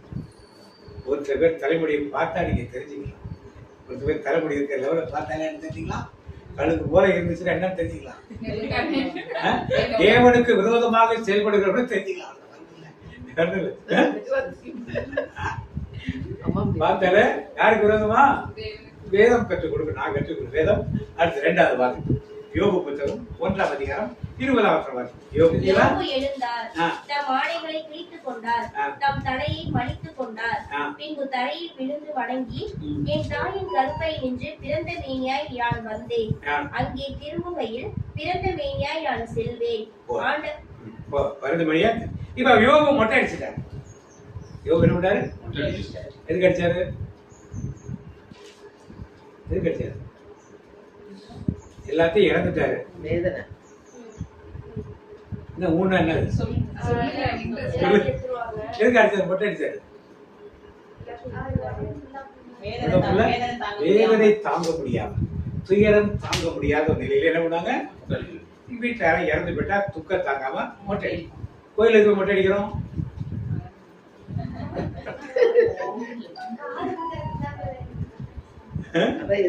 எதுக்கு? வேதத்தில் இருக்குதான் மொட்டை அடிக்கிறார். வேதம் சொல்லுது. சரி, இறந்தவங்க அவங்க வீட்டுல ஒருத்தர் இறந்துட்டாங்க, ஒருத்தர் மொட்டை அடிக்கிறாங்க, 2 பேர் அடிக்கிறாங்க, 3 பேர் அடிக்கிறாங்க, ஏற்றுக்கொள்ளலாம். ஆனா என்ன பண்றோம்? நம்ம எங்க போய் மொட்டை அடிக்கிறோம்? எங்க போய் மொட்டை அடிக்கிறோம்? அதுக்குன்னே ஒரு கடை, அதுக்குன்னே 10 பேர் அங்க இருக்காங்க, அதுக்குன்னே அவருக்கு சம்பளம் கொடுத்து வைக்கப்பட்டது, அதுக்குன்னே ஒரு டோக்கன். உங்க ஊருக்கு 52 போய் மடி ஒட்டி அங்க கொடுத்துறாங்க. அங்க கடை வைக்கிறான். நீங்க காணிக்கை கொடுக்க வேண்டாம், காணிக்கை தந்தோம் கட்டான்னு சொல்லி கொடுங்க, ஒன்றும் பிரச்சனை இல்லை. உங்க ஊர்ல கடையில வெட்டி முடி எடுத்து கொடுப்பான்னு சொல்லி கொண்டு அவங்களை கொடுக்க மாட்டேங்க. ஏன் அங்க போய் வெட்டுறான்? யார் சொன்னது? மக்களோட நம்பிக்கை. அது வாசல் வச்சு ஆட்டுக்கறி ஆடு வெட்டணும் என் நம்பிக்கை. வெட்டிடலாமா? போய் வாசல் வச்சு கடா வெட்டணும் நாங்க கடா வெட்டிடலாமா? மக்கள் நம்பிக்கை வெட்டுறாங்களா? கோயில் வாசல் இல்லையா? பார்த்தது கிடையாது. மற்ற கிராமத்துல இந்த வேளாங்கண்ணில வெட்டாங்க. எனக்கு ஆத்த வேளாங்கண்ணி கோயில் எங்க இருந்து கத்துக்கணும்? பழைய ஏற்பாட்டை காட்டி ஆடுகளின் ரத்தத்தையும் மாடுகளின் ரத்தத்தையும் பலி கொடுத்தாங்க. இதுக்காக பாவங்கள் நீங்குவது. இப்ப இயேசு தன் ரத்தத்தையே பலியாக கொடுத்தவர். ஆட்டு ரத்தம், மாட்டு ரத்தம், கோழி ரத்தம் எங்க போகுது? ஒண்ணுக்கும் பலன். எதுக்காக செய்யறோம்? ஏன் செய்யறோம்னா இயேசு ரத்தம்னா எங்களுக்கு தேவை. யார் ரத்தம் எங்களுக்கு வேணும்? அதுதான் எங்களுக்கு பாவங்களுக்கு ஒண்ணு. இயேசு மேல இல்லாத ஒரு அவிசுவாசம் அங்கே. இப்ப யோபு மொட்டை அடிச்சார். 2வது, இப்ப ஒரு ஆள் மொட்டை அடிச்சா என்ன கேட்பீங்க நீங்க? கேட்கறது யோசி. ஏன்? வீட்டுல யாரும் இறந்துருப்பாங்க, தவிர்ப்பாங்க, நம்ம போகலையே நம்மளுக்கு தெரியாம போயிடுச்சு அப்படின்னு கேட்பீங்க. அதே கோயிலுக்கு மொட்டை அடிச்சா அப்படியா அப்படின்னு போயிடுவாங்க. அதே வீட்டுல யாரும் இறந்து போயிட்டாங்க என்ன பண்ணுவோம்? அப்படியே என்னாச்சு ஏதாச்சுன்னு ஒரு கரிசனையோடு. கோயிலுக்கு மொட்டை அடிச்சா கேட்பமா கரிசனையா? அதனால திருப்பதிக்கு வருஷம் போங்க. நம்ம ஊர் பக்கம் வேளாங்கண்ணிக்கு இந்த திருவிழா வந்துச்சுன்னா ஊர்ல உள்ள நிறைய மொட்டையெல்லாம் பார்த்தோன்னா எல்லாம் வேளாங்கண்ணி போட்டு இருக்கு. அங்க எதுலாம் புளியம்பட்டியில் ஒரு மொட்டை இருக்கு தெரியுமா? எப்படி அதோட மொட்டை எப்படி அதை பார்த்த உடனே எல்லாரும் சொல்லுவாங்க, பார்த்துட்டு சொல்லுவாங்க இது என்ன மொட்டை? மாதிரி வேளாங்கண்ணிக்கு ஒரு அடையாளம் வச்சுட்டாங்கன்னா அடையாளம் பட்டு இருக்கு. அந்த புளியம்பட்டி பட்டாங்கிற மாதிரி இங்க இருக்கு. புளியம்பட்டியும் ஓரியும் அப்படிதான் போடாங்க. அதே மாதிரிதான் முட்டை அடிப்பாங்க. அந்த சரி, அது 2 தலைமுறை பாருங்க. ஒன்று கழுகு போல் உள்ள முடி, ஒரு மொட்டையாக மலைத்தெடுக்கப்பட்ட 3வது ஒரு முடியை பார்ப்போம். நியாயாதிபதிகள் நீதி தலைவர்கள் 13:5. அடுத்தாச்சா? 13:5. நீ கருவுற்று ஒரு மகனை பெற்றெடுப்பாய், சவர கத்தி அவன் தலை மீது படக்கூடாது, ஏனெனில் பையன் பிறப்பில் இருந்தே கடவுளுக்கென நாசீராக இருப்பான். அவன் இஸ்ரேல் மக்களை பெலிஸ்தியரின் கையில் இருந்து விடுவிக்க தொடங்குவான் என்றார். இப்ப தலைமுடியே எடுக்கப்படாத ஒருவன் யாரா இருப்பானா? நசரேயன். யாரா இருப்பான்? இப்ப தலைமுடி எடுக்கப்படாததான் ஆண்டவருக்கு அர்ப்பணிக்கப்பட்டவங்க. தலைமுடி எடுக்கிறது கிடையாது. வேதம் அப்படியே சொல்லுது? அப்படியே சொல்லுது? இல்ல. என்னதான் தலைமுடி எடுக்கப்படாம பிறந்தது அப்படிதான். யார் பிறப்பை பற்றி சொல்லப்படுதுங்க? சிம்சோன் பிறப்பை பற்றி சொல்லப்படுது. சிம்சோன் தலைமுடி இருக்க வரைக்கும் யாரால அசைக்க முடிஞ்சிச்சானா? அப்ப ஆண்டவருக்கு அர்ப்பணிக்கப்பட்டது முடிய மொட்டை அடிக்கிறது கிடையாது. முடிய வெட்ட கூட கூடாது முடிய. அப்படித்தான் சிம்சோன் என்ன பண்ணாரு? திராட்சை மதுவோ நீயும் குடிக்கூடாது, பையன் இடக்கூடாது. இதெல்லாம் ஒரு சட்ட திட்டங்களாக இன்னைக்கு தேவதூதர் மனாத்திய மனைவி இறங்கி சொல்லுவதை நாம் பார்க்கிறோம். அப்ப சிம்சோன் தலைமுடி நிறைய வச்ச அந்த ஆட்களை அந்த காலத்துல பார்த்தாங்கன்னா யாரு நினைப்பாங்க? கடவுளுடைய பிள்ளை என்று நினைப்பார். இது ஒரு அடையாளம். மூன்றாவது ஒரு அடையாளம். அதே அடையாளத்தை பார்த்தீங்க நியாயாதிபதிகள் 16:17 பார்த்தீங்க. எனவே எதையும் மறைக்காமல் அவர் அவளிடம் கூறியது, சவர கத்தி என் தலை மீது பட்டதே இல்லை. சவரகன் கத்தி என் தலைமையில் பட்டதே இல்லை. ஏனெனில் பிறப்பிலிருந்தே நான் கடவுளின் நாசீராக இருக்கிறேன். அப்ப சவர கத்தி தலையில பட்டுச்சுனாலே என்ன போயிடுச்சு? அவன் சிம்சோன் பலன். இப்ப நம்ம பிள்ளைங்க மொட்டை அடிச்சா என்ன ஆகுது? அர்ப்பணிக்கப்பட்ட விரதம் நீங்க பூண்டு வச்சிருந்தா நிறைய ஃபாதர்ஸ் இருக்காங்க. பாத்துருக்கீங்களா? சில ஃபாதர்ஸ் இருக்காங்க, நீங்க பார்த்துருக்க மாட்டீங்க. அந்த மாதிரி வெளியெல்லாம் வரமாட்டாங்க, டிவி இதெல்லாம் வரமாட்டாங்க. சாதுக்கள் மாதிரி இந்த காவி ட்ரெஸ் தான் போட்டிருப்பாங்க, தாடி வச்சிருப்பாங்க, அந்த வேக வச்சு வரிசை பச்சை இதெல்லாம் சாப்பிடுவாங்க. ஆசிரமங்களில் இருப்பாங்க. கப்பூச்சி சபைகள், கார்மிக் சபைகள் உள்ளவங்க அந்த ஆசிரமங்கள் இருப்பாங்க, வெளியெல்லாம் வரமாட்டாங்க. இந்த கிளாஸ் சிஸ்டர்ஸ் இருக்காங்க இல்லையா, இந்த கார்மில் மடம் இருக்காங்க, உள்ளே இருக்காங்க இல்லையா, அது மாதிரி ஒரு சில ஃபாதர்ஸ் இருக்காங்க. அந்த ஆசிரமத்தை விட்டு வெளியே வர மாட்டாங்க. நீங்க ஆசிரமத்துக்குள்ள கூட அவங்கள பார்க்கலாம். அதை விட்டு கப்புச்சி சபையிலையும் கார்மிக் சபையும் இருக்கிறாங்க. இந்த அவங்க ஆசிரமம் அமராஷ்டிரம், அந்த திருமங்கலத்தோடு வச்சிருக்காங்க. திருமங்கலத்தை என்ன ஆசிரமம் தெரியல, திருமங்கலம் கோத்தைகள் நிறைய பேர் இருப்பாங்க. அவங்களுக்கு விவரம் தெரிஞ்சு எடுக்காம இருப்பாங்க. பிறந்தப்ப அவங்க வளர்த்த பெற்றோர் அப்படி தெரியாது, அப்படியும் ஒரு சில பேர் இருக்காங்க. ஆனால் அவங்களாம் ஈஸியாக போய் பார்க்கறவங்களே ஜபத்திலே தபத்திலே இருந்து காரியம் செய்யும். கத்தோலிக்கத்திலே நிறைய பேர் இருக்காங்க, மற்ற சபைகளும் இருக்காங்க. இல்லை நம்ம சொல்ல முடியாது. மாதிரி ஆசிரியர் விரதம் உள்ளது அது தனியா யாரையும் டிஸ்டர்ப் பண்ணாலும் தனியா உட்காந்து ஜெபம் பண்ணுவதும் வேத வாசிப்பதிலும் திருப்பறை செலுத்துவதும் ஆராதிக்கிறதும் இது மட்டும்தான் ஒரு விளைவு. ரொம்ப கொஞ்சமான பேர் குறைஞ்சி போயிட்டாங்க. அதனால நிறைய பேர் இருப்பாங்க கார்மெண்ட் சபை கப்புச்சிலும். இப்போ மிகவும் அதிகமாக சிம்சோன் அவரிடத்தில் இந்த முடி இருந்த வரைக்கும் என்ன இருந்துச்சு? ஃபுல்லா யாரும் கர்த்தருடைய ஆவியானதுக்குள் அது எடுத்த பிறகு ஆவியான இறங்கினாரா? எல்லாத்தையும் எடுத்து உங்கள் பிள்ளைகளை கத்திருக்கிறது நீங்கள் நியமிக்க வேண்டுமானால் வேதம் என்ன சொல்லுது? அவருடைய தரிசனையை விரதம் போன்றதாக. இன்னொரு பையன் அது மாதிரி இருக்கான் வேதத்தில். யாரு கண்டுபிடிக்க? யாரு? இதே மாதிரி அவளும் வலடியாக இருந்தாள். மனாசை மரணி போல அவளும் வலடியாக இருந்தாள்.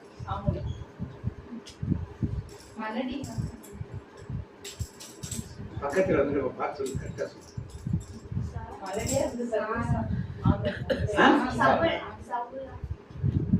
இதே மாதிரி வசனம் அவளுக்கு சொல்லப்பட்டது. இதே மாதிரி வசனம் சவரன் கத்தி படாது அப்படின்னு சொல்லுது. இது ரொம்ப பக்கத்துல வந்துட்டவா? அண்ணாவுக்கு பிறந்ததுதான் தவமாருக்கு குழந்தைலாம் மறுபடியும் பிறந்தது சாமுவேல் தான். சரி வாசி. 1 சாமுவேல் 1:11. பொருத்தனை செய்து வேண்டிக் கொண்டது. படைகளின் ஆண்டவரே, நீர் உம் அடியாராகிய என் துயரத்தை கண்ணோக்கி என்னை மறவாமல் நினைவு கூர்ந்து எனக்கு ஒரு ஆண் குழந்தையை தருவீரானால் அவனை அவன் வாழ்நாள் முழுவதும் ஆண்டவராகி உமக்கு ஒப்புக் கொடுப்பேன். அவனது தலைமையில் சவர கத்தியே படாது. அவன் சவரன் கத்தி படாது. இப்ப சாமுவேல் அப்படிதான் தலைமுடி வைத்திருந்தார். அவர் வாழ்நாள் முழுவதும் ஆண்டவருக்கு முழுமையாக அர்ப்பணிக்கப்பட்டார். சாமியோட அம்மாவை சொல்லியிருக்கணும். ஆமா, அதான் நீ பக்கத்துல வந்து சொன்னேன். பக்கத்துல வந்து என்ன பண்ற திருப்பி அடுத்த திருப்பி போயிட்டு என்ன பண்றது திருப்பி. அப்ப அண்ணால் இப்படித்தான் ஒரு பொருத்தத்தை சாமியை வளர்த்தார். சின்ன பிள்ளைகளுக்கு போய் பால்குடி மரத்துல கொண்டு ஆலயத்துல கொண்டு என்ன பண்ணா விட்டுட்டான். அங்க போய் ஆலயத்தை விட்டு போயினோடனே யாரும் ஒரு தலைமுடி என்ன பண்ணல. அதனால் ஆண்டுடைய வல்லமை யார் கூட இருந்தது? இதெல்லாம் வேதத்துக்கு உள்ள ரகசியம். முதல்ல யாரை பார்த்தோம்? நெபுகாத்நேச்சார். என் முடி நெபுகாத்நேச்சார் முடி மாதிரி இருக்கா? யோபின் முடிய மாதிரி இருக்கா? அல்லது சிம்சோன் முடி அல்லது சாமுவேல் முடி மாதிரி இருக்கா? சிம்சோன் வந்து இடையோட மொட்டை அடிச்சுட்டான். அவன் மொட்டை அடிச்சுட்டான். ஆனா சாமுவேல் முடி கடைசி வரைக்கிறவங்கள பெரிய முதல் தீர்க்கதரிசி, பெரிய தீர்க்கதரிசியாக சாமுவேல் இருந்து நாம் பார்க்கிறோம். நம்முடைய தலைமுடியின் ரகசியம் என்ன? நான் என் தலைமுடியை வைத்திருப்பதற்குள் எனக்குள் என்ன ரகசியம் இருக்கு? பவுல் சொல்லுவார், பவுலுடைய சொல்லுவார், தலைமுடி பெண்களுக்கு நீளமாக இருக்கிறதே அதை மூடிக்கொள்வது ஒரு அடையாளமாக இருக்கிறது என்று சொல்லுவார். பெண்கள் முக்காடு போடணும் அப்படின்னு சொல்லுவார். போடணுமா? வேண்டாம். ஏன் போடணும்? பெண்கள் ஆலயத்தில் முக்காடு போடணும் பவுல் சொல்லுவார்.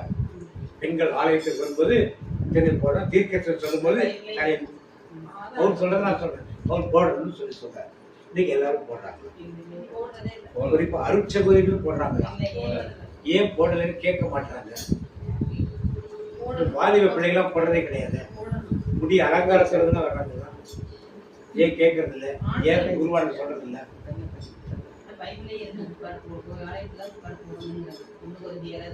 இன்னும் கொஞ்சம் பதிவுல சொல்லப்பட்டது. அதன் பின்னணியே சற்று தெரிந்து அதை பற்றி பேசுறாங்க. அதாவது கொரிந்தியர் காலத்திலே அவர் காலத்தில் என்ன சொல்லுகிறார் என்பதை நான் சொல்லுவேன். என்னன்னா, அந்த கிரேக்க பட்டணங்கள், கொரிந்தியத்துல துறைமுக பட்டணங்கள், முக்கியமாக எபேசு பட்டணம், இங்கெல்லாம் கிரேக்க தெய்வதைகளை வணங்குவார். கிரேக்க தெய்வங்கள்லாம் பெண் தெய்வங்கள் தான். உலகத்தில் எல்லா இடத்துலையும் பார்த்தோன்னா எல்லாரும் ஆண் தெய்வங்களோட யார் அதிகமாக இருப்பாங்க? சைனீஸ் தெய்வங்கள் எல்லாம் பெண் தெய்வங்களா. அது மாதிரி கிரேக்க தெய்வங்கள் எல்லாமே பெண் தெய்வங்களா. அங்குள்ள அரிஸ்தோத்துக்கும் இன்னொரு தெய்வத்துக்கும் என்ன காணிக்கை என்ன சேர்த்துன்னா, பெண்கள் அந்த ஆலயத்தில் நிறைய பேர் இருக்கணும். அவர்கள் எத்தனை பேரோட விபச்சாரம் செய்கிறாளோ அதான் அந்த தெய்வத்துக்கு தெரிஞ்ச காணிக்கை. நம்முடைய ஊர்களிலுமே தேவதாசிகள் இருந்தாங்க. உங்களுக்கெல்லாம் தெரிஞ்சிருக்கும், படிச்சிருப்பீங்க. தேவதாசியின் ஒழிப்பு சட்டம்னா நிறைய ஆலயங்கள் விஜயநகர பேரரசு இருக்கப்ப ரொம்ப அதிகமாக இருந்தது. இப்பெல்லாம் அது இல்லை, கிடையாது. இப்பெல்லாம் ஒழிச்சு கட்டிட்டாங்க சுத்தமாக. அது மாதிரி அந்த தெய்வத்துக்கு அப்படி செஞ்சாதான் அது நல்லதுன்ட்டு அப்படி நிறைய பேர் பெண்களை ஆலயத்தில் வைத்திருப்பாங்க. அப்படி இருக்கும் பொழுது கிரேக்கத்திலே கிறிஸ்துவ மதம் போறப்ப அப்படியெல்லாம் இங்கேருந்து கூட்டிக் கொண்டு இந்த ஆலயத்துக்கு கூட்டு வரப்ப இவர்கள் என்ன சொல்வார்கள், அந்த கோயில் ரோட்ல போறப்ப அந்த கோயில்ல பெண்கள்லாம் குறைஞ்சி போக ஆரம்பிச்சாங்க. உடனே அந்த கோயிலோட பூசாரிகள் இருந்தாங்க, ரோட்ல போற பெண்கள், குடும்பத்தில் இருக்க பெண்கள்லாம் நீ அந்த கோயிலுக்கு விபச்சாரம் செய்ய வாரின்னு கூப்பிட ஆரம்பிச்சாங்க. இதனால் உள்ள ஒரே கலவரம் ஏற்பட்டது. அதனால மன்னர் சீசர் ஒரு கட்டளை பண்ணார். குடும்ப பெண்கள் எல்லாம் என்ன பண்ண தலையில் என்ன பண்ணலாம்? முக்காடு போட்ட பெண்களை நீ போய் கூப்பிடக்கூடாது அப்படின்னு ஒரு சட்டம் வந்து, அந்த சட்டத்தின் பேரு தான் முக்காடு போட்டு பழக்கம் ஆரம்பித்தது. ஆனால் முக்காடு போட்ட பெண்களை அவர்கள் அழைக்க மாட்டாங்க. அந்த பெண்கள் நம்ம ஆலயத்துக்கு வந்தாங்கன்னா நல்லா மஞ்சள் அவங்களெல்லாம் விபச்சாரம் செய்தவர்கள் நல்லா தலைமுடியை பின்னி ஜோடிச்சு அலங்காரம் பண்ணி அதை வசீகர தன்மையுள்ளதாக வருவார்கள் இந்த கோயிலுக்கு. அதனால பவுல் இடத்துல கோயிலுக்குள்ள வரப்ப என்ன பண்ண முக்காடு போட்டுருவாங்க. உள்ள வரவும் தலை அலங்காரத்தை முடி அலங்காரத்தை பார்த்து அவர் பாவத்துக்குள்ளாக கூடாதுக்காக ட்ரெஸ் கோடு தலைமுடி கோடை பற்றி பவுல் அங்கே நிறைய பேசுகிறார். அதனால இன்னைக்கு இருக்கிற புது சமுதாயம் என்ன நினைச்சிட்டாங்கன்னா, வெளிய தலைமுறைகள் இதெல்லாம் அதுக்காகத்தானே சொல்லப்பட்டது, ஏன் எங்களை முக்காடு போட சொன்னீங்கன்னு ஒரு கேள்வியை ஐரோப்பாவில் கேட்டாங்க 18-19ஆம் நூற்றாண்டு. அது அப்படியே பழக்கமாக மாதிரி இன்னைக்கு ஐரோப்பாவில் யாரும் முக்காடு போடுறதே கிடையாது. விளையாட்டில் யாரும் முக்காடு போடுறதே கிடையாது. நம்மள மாதிரி இங்கே உள்ளவர ஆர்த்தடாக்ஸ் கிறிஸ்டியன்ஸ் யாரும் இருந்தால் அவங்க கூட மற்ற யாரும் போடுறதே கிடையாது. பவுலுடைய யார் இதனால தான் அவர் சொல்றாரு, தலைக்கு பெண்கள் முக்காடு போட என்பதை அவருக்கு முடியே அதை காட்டவில்லையா, முடி முழுமையா இருக்கிறத காட்டவில்லையா, அதனால போடணும் என்பதை சொல்லுகிறார். கண்டிப்பாக இந்த சிகை அலங்காரங்கள், தலை அலங்காரங்கள், பின்னால் உட்கார்ந்து இருக்கவங்கள முன்னால் இருக்கவங்கள வேண்டாமல் ஈர்க்க பெண்களையே அது ஈர்க்கும். கோயிலுக்கு உட்கார்ந்தப்ப நீங்க பண்ணிருக்க ஹேர் ஸ்டைல் என்ன பண்ணும், பின்னால் எப்படி நீங்க பார்த்த 3 ஹேர் ஸ்டைல் ஒவ்வொரு சத்தியத்தை சொல்லுகிறதோ, நீங்க செய்திருக்கிற முடி அலங்காரங்கள் கண்டிப்பாக பின்னால் உட்கார்ந்துருக்க முன்னால் உட்கார்ந்துருக்க ஈர்க்க செய்யும். அது கண்டிப்பா அவங்களை டிஸ்டர்ப் பண்ணும். அதனால பவுல் சொன்ன மாதிரி பெண்கள் ஒரு முக்காடு போடுவது மிகவும் நல்லது. என் சிஸ்டர்லாம் சின்ன வயசுல 4ஆம் கிளாஸ் படிக்கிறப்ப பாண்டிச்சேரியில் ஒரு சிஸ்டருக்கு பட்டம் கொடுக்கப்படாங்க. எங்க அப்பா கூட்டப்படாது, இந்த பையன் மாதிரி சின்ன வயசு தான். இப்போ பிஷப் வந்தார். இந்த சிஸ்டர் எல்லாம் அலங்காரமாக கொண்டு மாதிரி ஜோடிச்சு ஒரு போட்டோ எடுத்தாங்க. அப்புறம் போட்டோ எடுத்து ரொம்ப இந்த போட்டோ எடுத்த உடனே பிஷப் வந்து முடியை வெட்டுவார். அப்புறம் போய் அவங்க மொட்டை அடிச்சுட்டு வருவாங்க. மொட்டை அடிச்சு அந்த ட்ரெஸ்ஸோட எல்லாரும் வந்து காட்டணும். நான் இனிமேல் எல்லாத்தையும் என்ன பண்ணிட்டேன் மறந்துட்டேன். அப்புறம் போய் அந்த ட்ரெஸ்ஸை மந்திரிச்சு கொடுப்பாங்க. அந்த ட்ரெஸ்ஸை போட்டுட்டு இனிமே எனக்கு இதுதான் ட்ரெஸ்ஸு, அந்த ட்ரெஸ் எடுத்து ஆயுதம் போட்டோம்னா கொடுத்துருவாங்க. இல்லை உறவினர் யாரோட இந்த ட்ரெஸ் இனிமேல் போட மாட்டேன்னு அப்படி ஆரம்பித்த இந்த சிஸ்டர்ஸ் சொல்லுது இன்னைக்கு எந்த லெவலுக்கு வந்துச்சு? இன்னைக்கு அதே போலதான் நாமும் இன்னைக்கு சிஸ்டரை பார்த்து உடனே டக்குன்னு சொல்லிடுறோம். நாம் என்ன வந்துட்டோம்? எம்மதமும் யாதும் ஊரே யாவரை கேள்வி. அதனால ஆண்டவர் இன்னைக்கு சத்தியங்களை தெளிவாக சொல்லியிருக்கார். தலைமுடிகள் கூட ஒரு ரகசியத்தை ஆண்டவர் வேதத்தில் வைத்திருக்கிறார். அதனால் நாம் அதை உணர்ந்தவர்களாக அதை அறிந்தவர்களாக நான் என்னுடைய தலைமுடி எப்படி இருக்கிறது, இது தேவனுக்கு பிரியமுள்ளதாக இருக்கிறதா, தேவன் அருவருக்கிறதா இருக்கிறதா, தேவன் விரும்புவதா இருக்கிறதா என்பதை ஆய்ந்தெடுத்து நம்முடைய வாழ்க்கை பற்றி நாம் அமைத்துக் கொள்வோம். அப்படி இருப்போம். அப்படி இந்த வார்த்தையை தியானிப்போம். இன்றைக்கு ஆண்டவர் நமக்கு கற்றுக் கொடுக்கும் பாடம் என்ன என்று தியானிப்போமா? அன்பும் இரக்கமும் கிருபையும் உள்ள எங்கள் நல்ல தகப்பனே, நீர் எங்கள் மேல் எவ்வளவு அன்பு வைத்திருந்தால் நாங்கள் எப்படிப்பட்ட வாழ்க்கைகள் இருக்கிறோம் என்பதை கற்றுக் கொடுத்தீரே, அதற்காக நமக்கு நன்றி செலுத்துகிறோம் ஆண்டவரே.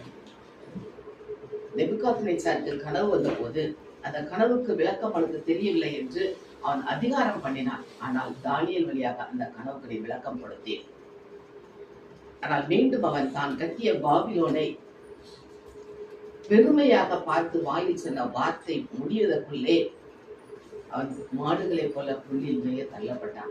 அவன் முடி கழுவி முடியை போல மாறினதை இப்படியாக புல்லை மேய்ந்து கொண்டு ஒரு அரசன் அப்படிப்பட்ட ஒரு சூழ்நிலைக்கு தள்ளப்பட்டது அவனுடைய காரியம்.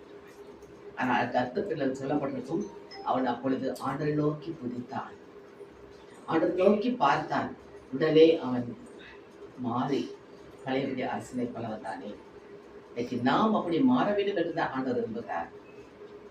நம்மை குறித்து ஆண்டவர் என்ன திட்டம் வைத்திருக்கிறாரோ அதை வெளிப்படுத்ததான் கனவுகள் வழியாக, காட்சி வழியாக நம்மோடு பேசிக் கொண்டிருக்கிறார். இதை வார்த்தை வழியாகவும் பேசுவார். யோபுக்கு சோதனை வந்த போது சாத்தான் தேவனிடம் பெர்மிஷன் கேட்டு வந்து சோதிச்சான். அந்த நேரத்திலும் தன்னுடைய வேதனை தாங்க முடியாமல், உடல் வேதனை, மனவேதனை தாங்க முடியாமல் முடியை மலித்துக் கொண்டு, நான் தாயின் வயிற்றிலிருந்து நிர்வாணமாக வந்தேன், நிர்வாணமாகத்தான் போக போகிறேன். ஆண்டவர் கொடுத்தார், ஆண்டவர் எடுத்துக்கொண்டார், ஆண்டருடைய நாமம் போற்றி என்று பாடி அவன் ஒரு வார்த்தை கூட தவறாக சொல்லவில்லை. இன்னைக்கு நம் வீட்டில் துக்கம் நடந்தால் நாம் என்ன சொல்கிறோம்? ஏன் ஆண்டவர் இப்படி எடுத்துக்கிட்டார்? யோபுடைய பிள்ளைகள் 10 பிள்ளைகளும் யோசித்து பார்க்க, மூத்த மகன் வீட்டில் எல்லா பிள்ளைகளும் ஒன்றா கூடி விருந்தொண்டு கொடுக்க நேரத்திலே சபையர் வந்து அவன் மேல தாக்கி அத்தனை பிள்ளைகளை கொண்டுபட்டாங்க. ஒரே நாள் 10 பிள்ளைகள் மாறலாம். 7 பையன் 3 பொண்ணு. எப்படி இருந்திருக்க யோகனுடைய வேதனை? அந்த வேதனை நிமித்தமாகத்தான் அவன் முடியை மலித்து கொண்டு அப்படியே ஆண்டவருடைய சமூகத்தில் உட்கார்ந்து கொண்டு ஆண்டவர் நோக்கி பார்த்தாரே, ஆண்டவர் கொடுத்தார், ஆண்டவர் எடுத்துக்கொண்டார். இன்னைக்கு நம் வீட்டில் ஒரு மரணமோ துக்கமோ இருந்தால் நாம் அந்த நிலைமைக்கு வருகிறோமா? அடுத்து கூட யோகு சொல்றார், தன் வாயினால் எந்த பாவமும் அவர் செய்யவில்லையே கடைசி வரை. அப்படிப்பட்ட நிலைமைக்கு நாம் இருக்க வேண்டும் என்றுதான் ஆண்டவர் நம்மை உணர்த்துகிறார். அவனோட வேதனையோட இருக்கும்போது தான் அவன் முடிய மழித்தானே ஒழிய அர்ப்பணம் பண்ணிக்கொண்டோ இல்ல அலங்காரத்துக்கோ நேர்ச்சிக்கோ அல்ல. நாம் இன்றைக்கு அந்த காரியங்களை செய்தோமானால் அது தேவனுக்கு துக்கத்தை கொடுக்குமே, வேதனையை கொடுக்குமே. அதை மாற்றுவோம். அது மாறி நாம் வெளியே வர இயேசுவுக்கு பிரியமான வழியில் நாம் செல்ல அவரோட ஒப்பு கொடுப்போமா? சிம்சோன் தாயும் கருவில் உருவாக்கும் முன்னமே அவனை பற்றி அவன் தாய்க்கு தூதர் தரிசனமாக கொடுத்தார். நல்லா இருந்தான். சபரகன் கத்தி அவன் தலையில் படவில்லை. அந்த பவர் அவனுக்குள் இருந்தது. என்றைக்கு அவன் வேசிக்கொண்டு போனானோ அந்த பவர் போயிடுச்சு. இன்னைக்கு ஆண்டவர் கொடுத்திருக்கிற வல்லமையை நாம் சரியான விதத்தில் பயன்படுத்த வேண்டும். உலக பிரகாரமாக தவறான வழியில் செல்லும் போது அந்த வல்லமை நம்மை விட்டு போய்விடும் என்பதற்கு சிம்சன் வாழ்க்கை நமக்கு ஒரு உதாரணம். அவரோட கூட இருக்கணும். ஆனா கடைசியில எல்லாம் நெருக்கப்பட்ட கண்கள் எல்லாம் பிடுங்கப்பட்டு நெருக்கப்பட்ட சூழ்நிலையில அவன் கேட்டான் ஆண்டவர்கிட்ட, ஆண்டவரே மீண்டும் அந்த வல்லமையை கொடுங்க. அப்படி கூட என்ன கேட்டான், இந்த மக்களோட நான் செத்து போறேன்னு தான் கேட்டான். ஜீவனை கொடுக்க வல்லவர் என்ற கடைசி விசுவாசிக்கலையவன். இன்னைக்கு நமக்கு ஆண்டவர் வல்லமை கொடுத்திருக்கிறாரே, உலக போக்கில் சென்று அந்த வல்லமையை நாம் தளர்த்து போடுகிறோமா, இல்ல ஆண்டரோடு இருந்த அந்த வல்லமையை அதிகப்படுத்திக் கொள்கிறோமா என்று யோசிப்போம்.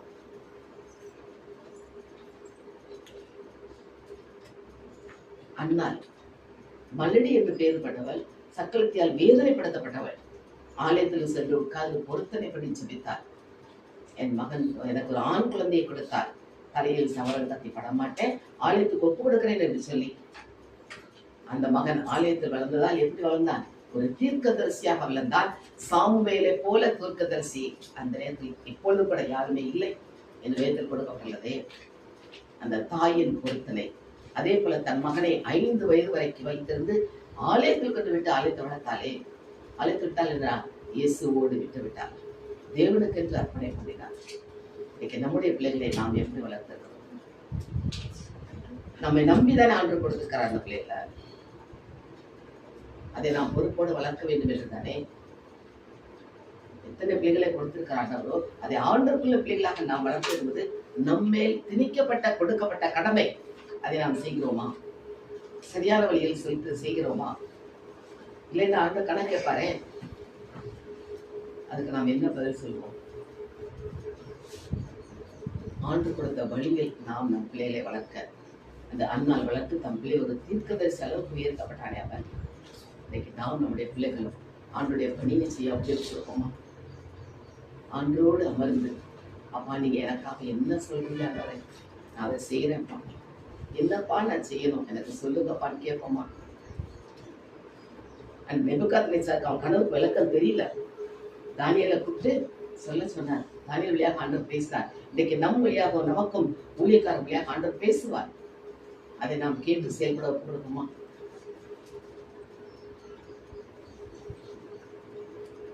எதற்காக நம்மை ஆண்டவர் அழைத்திருக்கிறார்? அழைக்கப்பட்டவர்கள் அநேகர், ஆனால் இந்த இடத்துல நம்ம தெரிந்து கொள்ளப்பட்டவர்களாக அமர்ந்திருக்கோமே, அது நமக்கு ஒரு பெருமிதம் தான்.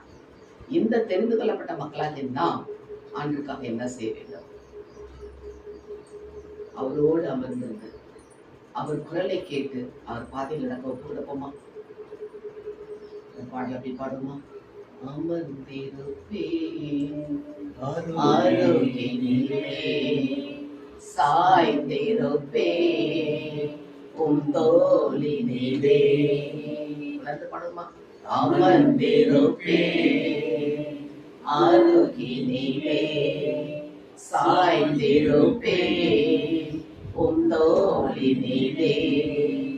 இயேசையா என் நேசரே அன்பு கொண்டே ஜீவன் தந்தே. இயேசையா என் நேசரே அன்பு கொண்டே ஜீவன் தந்தே. நேசிக்கிறேன் உம்மைத்தானே, நினைவெல்லாம் நீர்தானையா. துதி பாடி மகிழ்ந்திருப்பேன் உயிருள்ள நாளெல்லாம். நேசிக்கிறேன் உம்மைத்தானே, நினைவெல்லாம் நீர்தானையா. துதி பாடி மகிழ்ந்திருப்பேன் உயிருள்ள நாளெல்லாம்.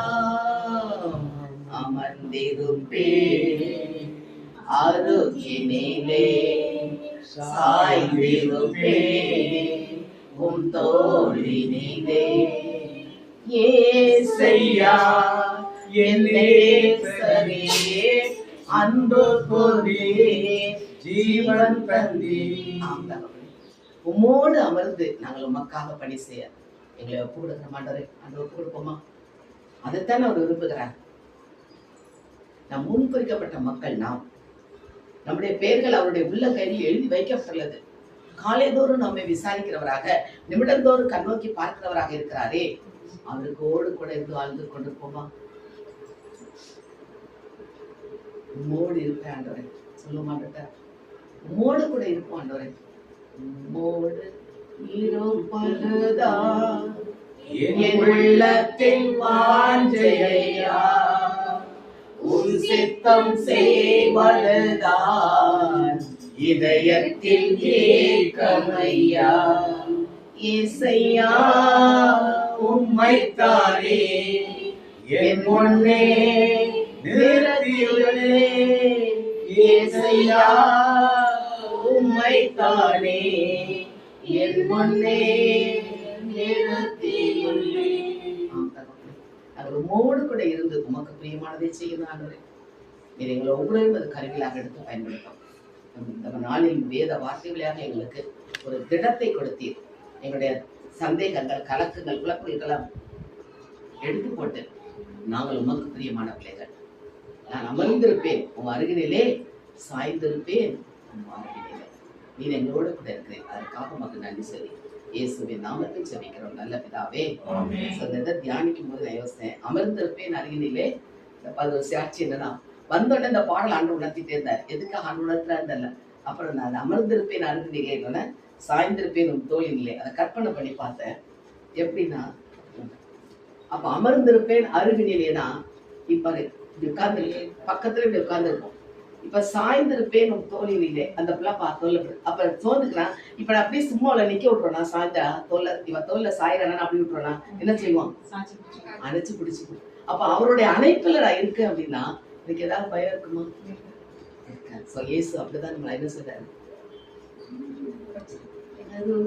வந்தாரே அனைத்து கொண்டாரே, அருகில் வந்தாரே அனைத்து கொண்டாரே, நல்ல சமாரியன் இயேசு என்னை தேடி வந்தாரே.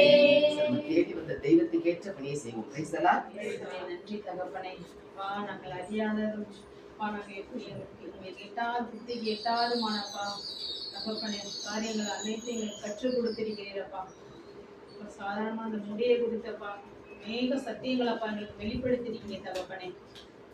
தொடக்கம் முதல் இந்நேரம் வரைக்கும் தகப்பனே உங்களுடைய கிருபை எங்களை சூழ்ந்து பாதுகாத்து கொண்டதற்காக உங்களுக்கு நன்றி செலுத்துகிறோம்ப்பா. அழைக்கப்பட்டவர் அநேகம் தெரிந்து கொள்ளப்பட்டவர் சிலர் மாத்திரம்தான்ப்பா நீங்க தேர்ந்தெடுத்திருக்கீங்க. சிலராகப்பா எங்களை வைத்திருப்பதற்காக உங்க கொடான கோடி நன்றிப்பா. நன்றி தகப்பனே. இயேசுவின் நாமத்தினாலே அப்பா உங்களுக்கு நன்றி செலுத்துகிறே. அவன் கிளைகள் ஓங்கி படரும், அவன் அலங்காரம் ஒளிவமரத்துடைய அலங்காரத்தை போலவும், அவனுடைய வாசனை அவனுடைய வாசனையை போலவும் இருக்கும். மாதத்தின் வாக்குத்தத்தம் சொல்லுவோம். 9 வேதத்தில் உள்ள அதிசயங்களை நான் பார்க்கும்படிக்கு என் கண்களை திறந்திருந்தோம். தனிப்பட்ட வாக்கு சொல்லுவோம்.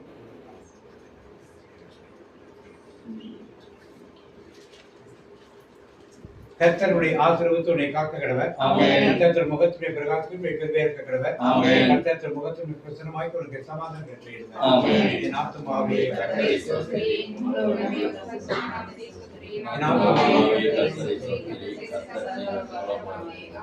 இயேசு ரத்தத்தில் மறைந்துள்ளேன், இயேசு ரத்தத்தில் மறைந்துள்ளேன், இயேசு ரத்தத்தில் மறைந்துள்ளேன்.